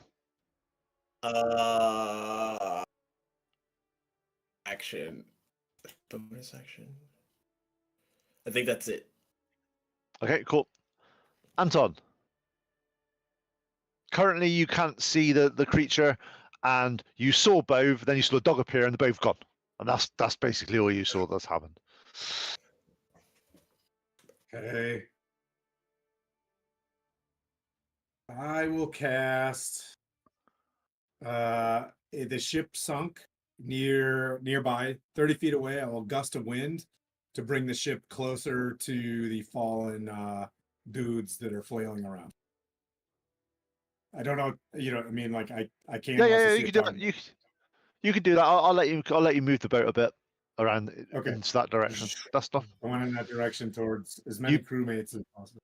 You see Anton stand on the ship holding his hands up. As he moves his hands around like this, you see the ship just lurch around in that angle, go towards as if he's controlling the waves itself. Another spell slot. Eh. Bye-bye. Anything else you're doing, Anton? Yes, sir. Okay, Nope. cool. Creature's What's that? turn. Bove, as you attack this creature now, or you're near the creature, you see the scales start to, in multicolors, start broad going round on this scale, start spinning round in some really weird hypnotic-esque pattern. Can I have a wisdom saving throw from you, please? Sure.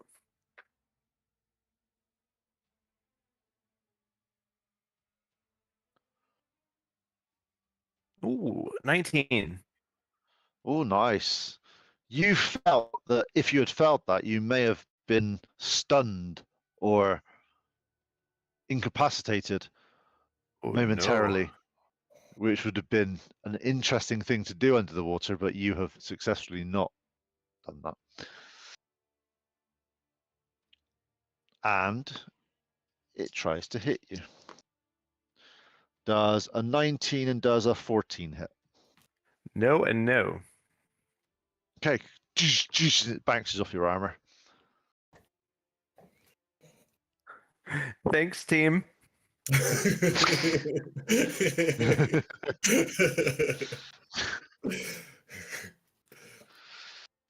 Okay, Lily, your turn. I think I'm gonna do the same thing again and hold my action to do a heal on. Actually, no, I guess I Rebecca, can step up now. Rebecca is on the surface. Okay. Rebecca, how are you looking? A little Oily. over half in oily. Okay, got it. Let's do a cure wounds. First level cure wounds. Cure wounds is a Wait, touch spell. I can't touch her, right? That's okay. Yep. Sorry. You can jump in the water if you want to. You know, I think I'll pass. Thanks. I am going to do a healing word instead. What's that, Anton? Nothing. I know what I'm going to do in the next turn. I'm going to cast Fly on her. Yeah. 10 points back, Rebecca. Oh, thank you. Love you, friend. Love you more. Anything else you're doing, Lily? No, I think that's it. Okay. Both. You have a multicolored, multifaceted turtle in front of you that tried to fascinate you, and it didn't work. I didn't like it. I felt weird. So I'm gonna hit it.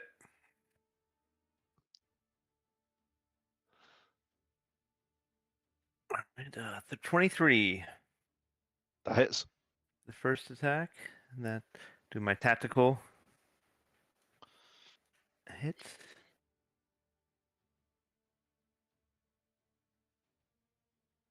All right. So that's going to be for 10 damage. Nice. And then What you notice so it actually has- with your passive perception and you hit here, because of the amount of massive cold damage it had from Anton, this damage seems to have done more damage than it's done previously on previous attacks. Oh, I'm thrilled about that. Good. Let's see, and then again. Ooh, nice roll. So for 13 on the second hit. So 23 total on that attack. Nice. Let me see something. Let me look at does Sap have a limitation for the size of the creature? I'm not seeing that. Nope. So it has disadvantage on the next attack roll. Its next attack roll, and also same thing that applies. If it doesn't hit me, it has disadvantage. So it needs to do a wisdom. So I need to do a wisdom. disadvantage. Wisdom. Yeah, but do I need to do a wisdom saving throw for that? For that one, you do, yes. 13. Okay. That's a fail. It That's a fails. fail. 14. Yes, 14. So Yep, it's two cool. things, right? So its next attack, no matter what, gets a disadvantage roll, and if it doesn't attack me, it gets a disadvantage roll. Nice. Okay. Okay. Rebecca, your turn. You're up. It's currently 40 feet away from you. You sense it. No, you know where it is, and that's all you know because you're the wrong side of the boat. And all the tentacles have retracted under the surface. They're all doing. They're looking after its beaten turtle body up.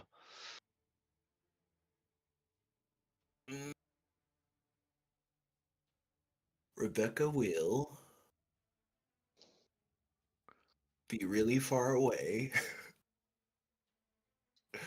I'll use my action dash, swim 30 feet.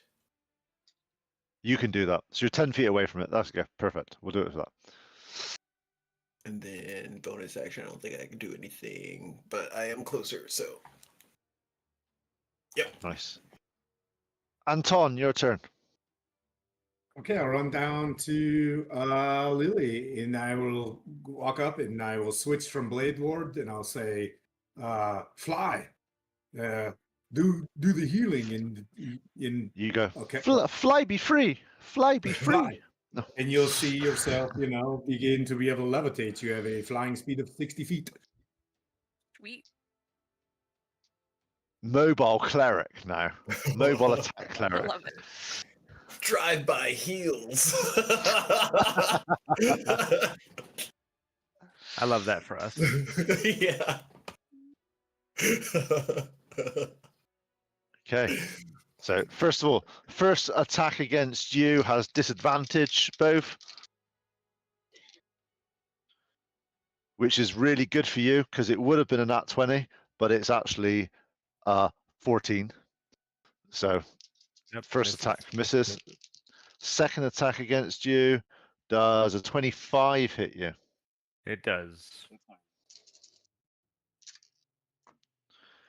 Okay, you should be taking 16 damage, but you don't. You take 8. I think 8 because of resistance. Thanks, Becky. But Becky, I also you take take 8 damage. Sorry, Becky. And can I have a strength saving throw, please, both? Oh, okay.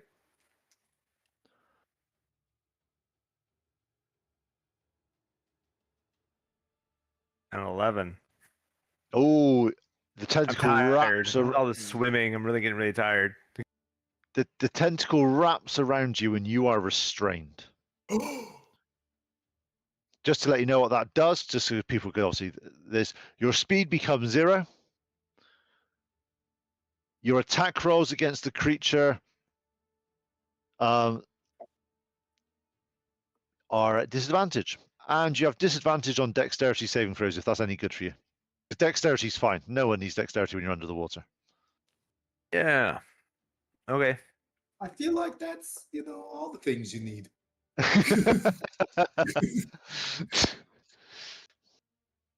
Don't know if that's true. Okay, and at that point, you feel movement above as he goes down, down, down, 80 feet down in the water. 80 feet, just this creature and I, huh? That's cool. Hey, good news, you can breathe. Yeah, you You hear in the back of your head, it's just the crushing depths that will kill you. Will kill me. I'm like, I can't blow my nose. My head hurts so bad. I can't. Trying to release the pressure. Luckily, there's in D&D that doesn't really exist. That doesn't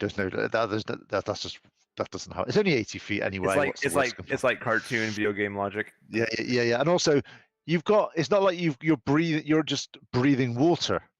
It's not like the oxygen needs to bubble up because you have water breathing. That is the spell. It's not. True. It's not like you've got an Water oxygen living. tank and you. Yeah. So it's like. But you have Magic. now. Magic shit has happened. Okay, Lily. Maestro juice. Okay. So it's above, and I can see it again. Yes.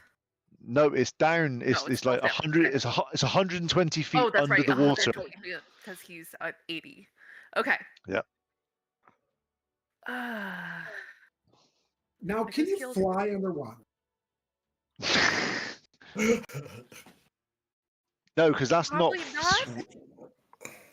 Yeah, that's more swimming. Yeah.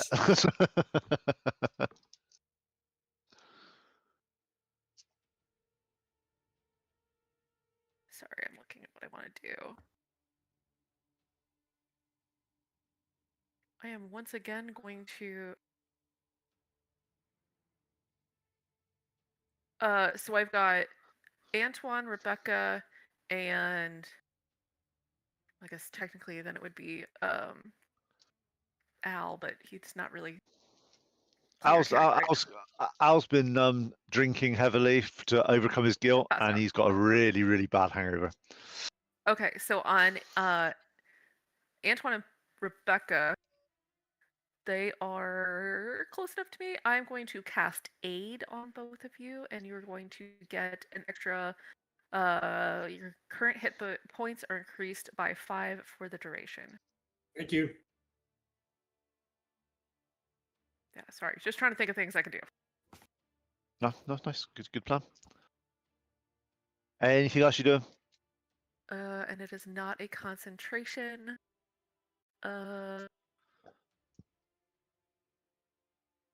Nope. Okay. Bove. I'm gonna get out of this.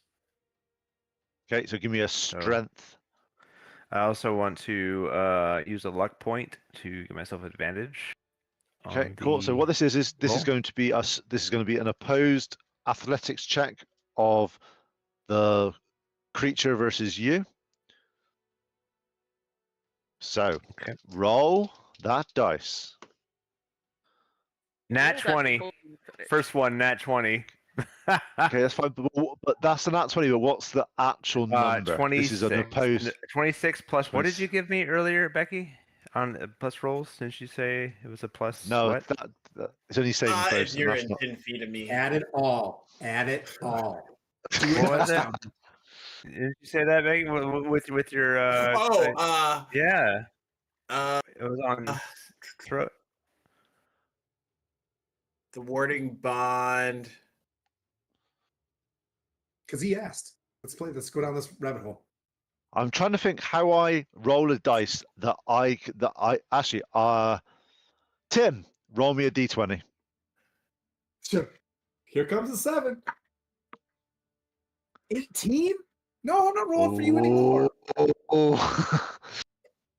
Normally you would get a +1, but the warding bond breaks if you go past 60 feet. and Okay, it just never mind. yanked to 80. Fine. 26. Okay. What happened? I don't have I gotta do some- underwater map, so I'm just I gotta do assuming plus. you're bowling. You don't have under what? I don't Okay. have underwater. You do not break free with 26. What? What? What? That's max. That's all You I can rolled, do. yeah, you rolled 18 plus a lot. Oh. Oh yeah. Yeah. Makes sense. It means I'm not rolling dice because I can't Yeah, fudge it if I didn't. Probably a +10 straight. Yeah. Whoa, wait, what? Athletics. Honest. You were wrestling a god right now. Just hang it up, bro.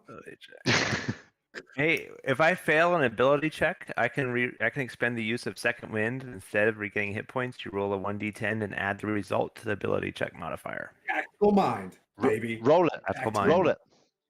Roll it. Come on. Come on. +7. So Yeah. 33. You managed to break out. Yes. Come on. Woo! Now Pete rethinks his grapple rule, doesn't he? No, I get out. At my teeth. No, because it rewards the player's abilities like this. Never. I was like, there's got to be something. I'm all in. Wait! When I fail the ability check, I can use it. And I Good yep. job. That's the coolest. One more I can spend. So yeah. Oh. That was an epic Nice. D&D strength move. Nobody Oh. saw because you were eating people of water. I'll tell the story overnight over drinks and food if I live. All right, I'm getting to the surface. Forget this thing. So you're Preservation of life. I'm going away from this thing. you're swimming away from it. Okay, so it does an attack of opportunity as you try to swim away. Okay. Goodness gracious. And does a 20 hit you? I have AC 20, so it does. Okay, so that's 17 points of damage. But as it's So an it'd attack of be opportunity, it can't attack you. No, you've lost that ability now.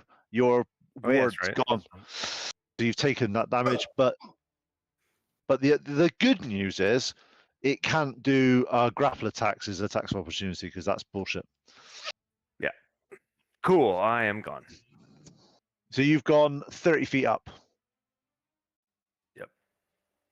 Actually, I'm gonna do an action surge and move even more. So you've gone. Okay, so you've gone 60 feet up. 60 feet up. Okay, so you're 30 feet under the water at the moment, just to let you know. Okay.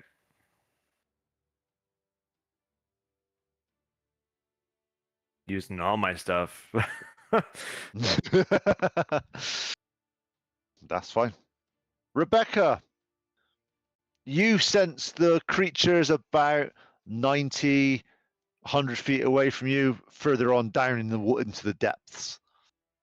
Hmm.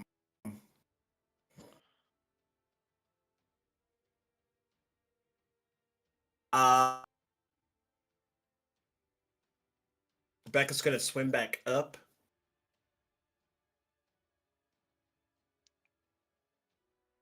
And Yep.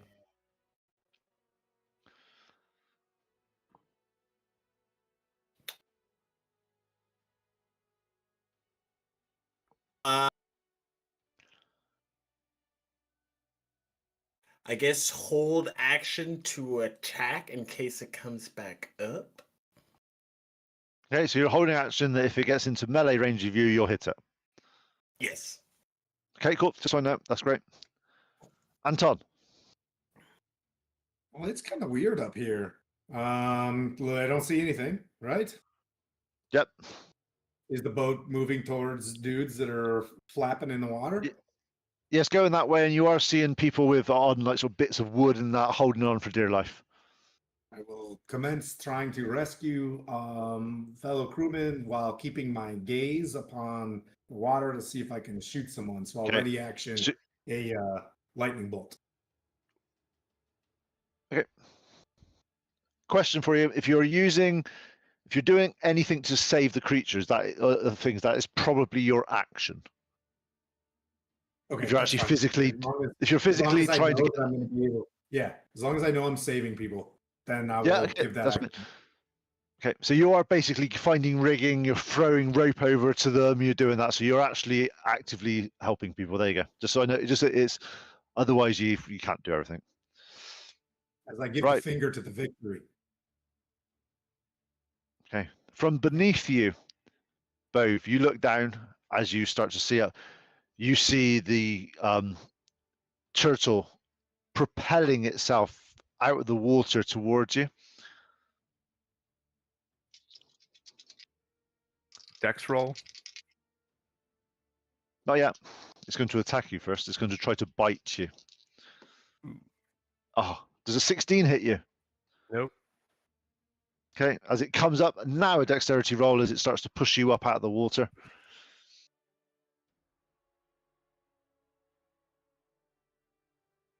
A 6. Yeah, okay.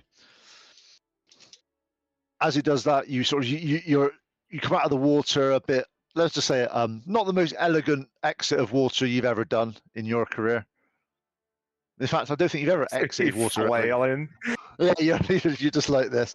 As you get up there, he attacks you with one of his tentacles as he's up, and he gets advantage on this roll because of that roll you didn't make.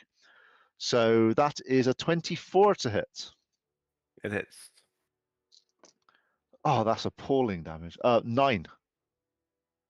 Okay. I rolled like 1, 1, 3. Ouch. Getting hurt. And at this point, can I have a strength saving throw as it tries to grab you? Damn, son of a bitch. Oh, yeah. This is a weird turtle. It's playing with its food. All right, that's a 23. Ah, yeah, you literally just out of this as it tries to do it.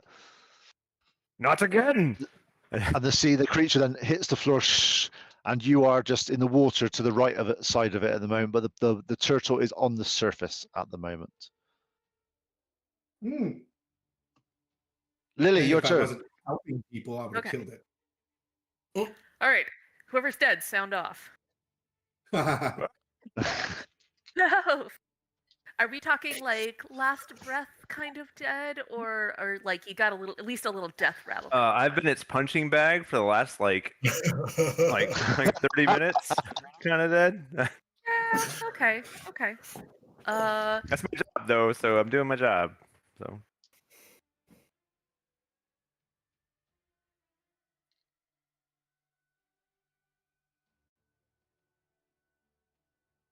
Okay.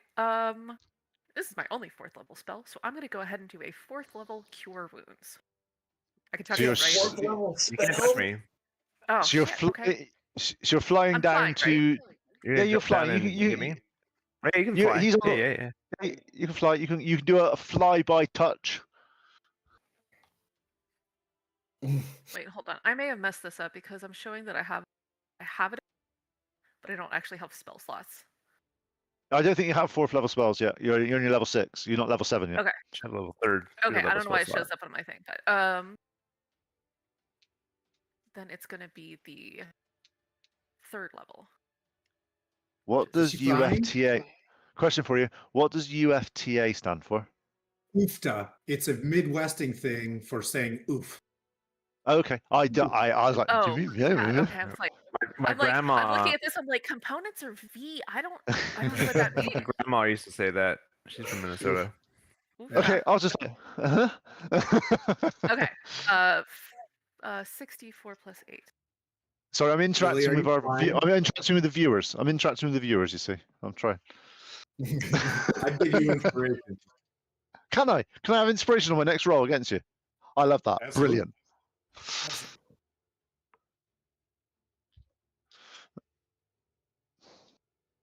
I'm in Texas and I know that disorderly. Isn't that weird? I'm like, yeah, that sounds very You Canadian. get 26 points back. Huh. So you were to get to Bove. That's like 50 feet away because he's in the water. So you staying there, or you going up 10 feet? You got 60-foot movement. So I'm now going to levitate 10 feet up. Cool. Okay, got you. I see what you're doing there. Anything at the end of your turn? I think that's all she wrote. Okay, cool. Both. Lily's come down, slapped you across the back of the head, healed you Descended for like a goddess from above. Thanks, Lily. You're awesome. She's so cool. So pretty. Anyway, I'm gonna hit this thing. Probably not gonna do as much damage, but I'm gonna hit it. Yep, go for it.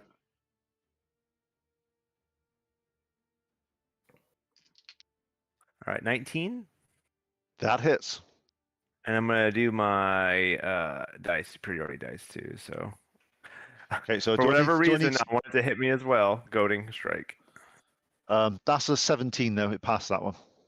I feel like when you hit, it goes. Okay. "Ah." So that one it didn't. So it passed, but it still got Thanks, Carol. 10 plus 15. It got 15 on that attack. 15 Nice. damage. Again, it And doesn't do next- as much as you'd want it to, but it does damage. Unfortunately. All right. Well, I'm attacking again for 22. Actually, no, sorry, it's no damage before, so it has that went all the way through it because of the damage that Anton did. it's frozen? The cold damage. Sorry, Oh, cool. I got to remember my own made up rules. Not this creature's made up at all or anything like that. No. Oh, on the second hit, it did 8 damage. I did 8 damage on the second hit. Nice. I'm doing the same thing, Pete. Everything in my campaign is a shadow something. So 23 for that round. Nice. Rebecca, you're up. What are you doing? Going in with a True Strike. Damage. Go for it.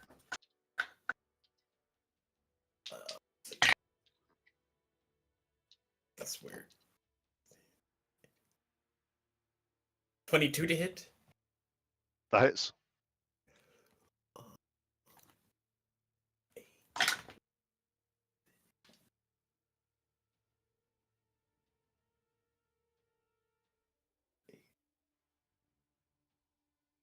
Uh, 15 radiant. And then bonus action divine smite. Get it, girl. 2d8 more. Do we see this, or is this all happening underwater? No, this is on the top. Oh, okay. It's like a submarine fight. Like, I guess things are happening there. No. This is on the surface. This is the turtle came up and splashed, did all that sort of stuff.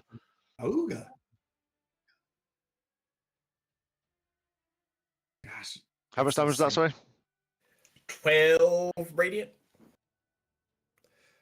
Nice.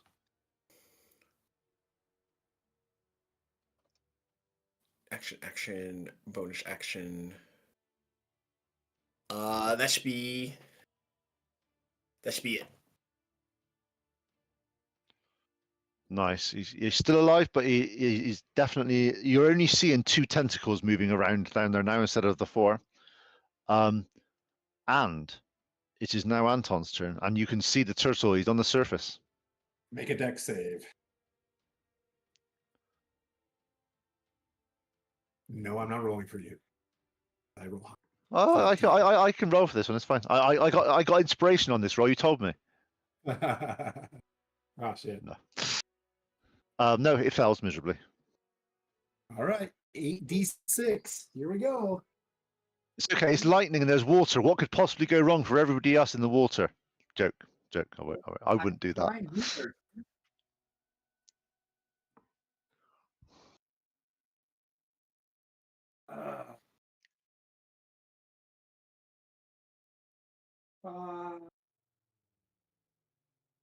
Man, that's the lowest I could roll for 8d6. Oh, it's not 8. So that's. Oh my god. 23 lightning. Switching to cold. I'm gonna use sorcery points to switch that to cold damage. Okay, give me 2 seconds. Just look up one thing and add some insightful some suspense for 2 seconds. Please hold. I couldn't. I rolled 4 ones in that. Just in case you guys want to know. I have cursed judgy D6. 4 1s. But with that dice roll, you see the creature rear up from the churning waters. This massive turtle body. Water cascades off the translucent flesh and reveals pulsating organs of veins of sticky luminescence.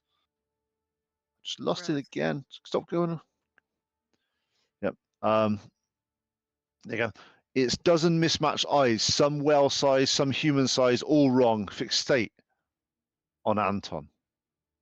Oh. The creature's maw splits open in 3 directions, revealing not just one throat, but a nest of writhing tentacles, each tipped with lamprey mouths. In each of your heads, you hear, "The master will feast."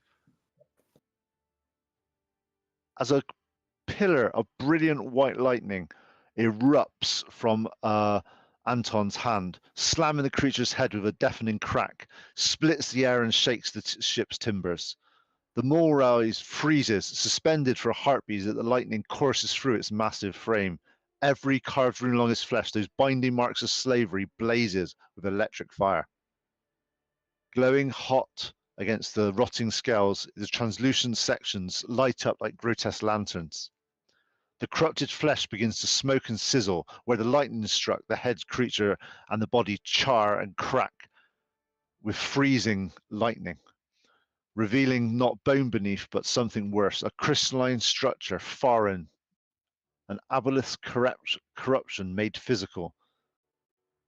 As the ice freezes over this, it starts to crack and shatters into thousands of pieces.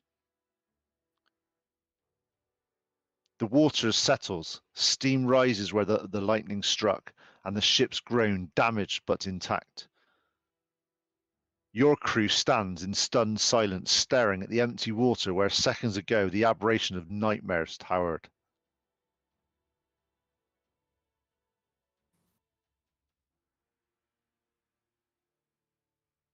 You all hear in your voice a strange, new presence, not the turtle that you talked to before. Huh. That's acceptable. The hunter served for 640 years. His service is complete. You have merely expedited its retirement. Study him, learn what awaits those who resist too long. The contaminated ones in Saltmarsh will serve far longer than this. Come, Warmblood Clutch, come to my fortress.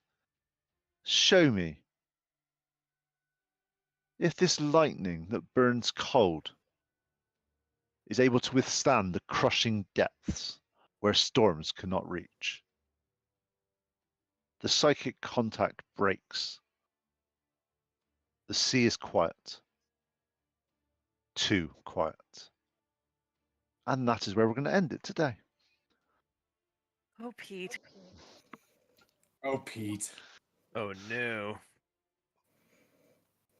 We killed What the- we killed a gross alien turtle though? You did it. killed the gross alien turtle. Well done, guys.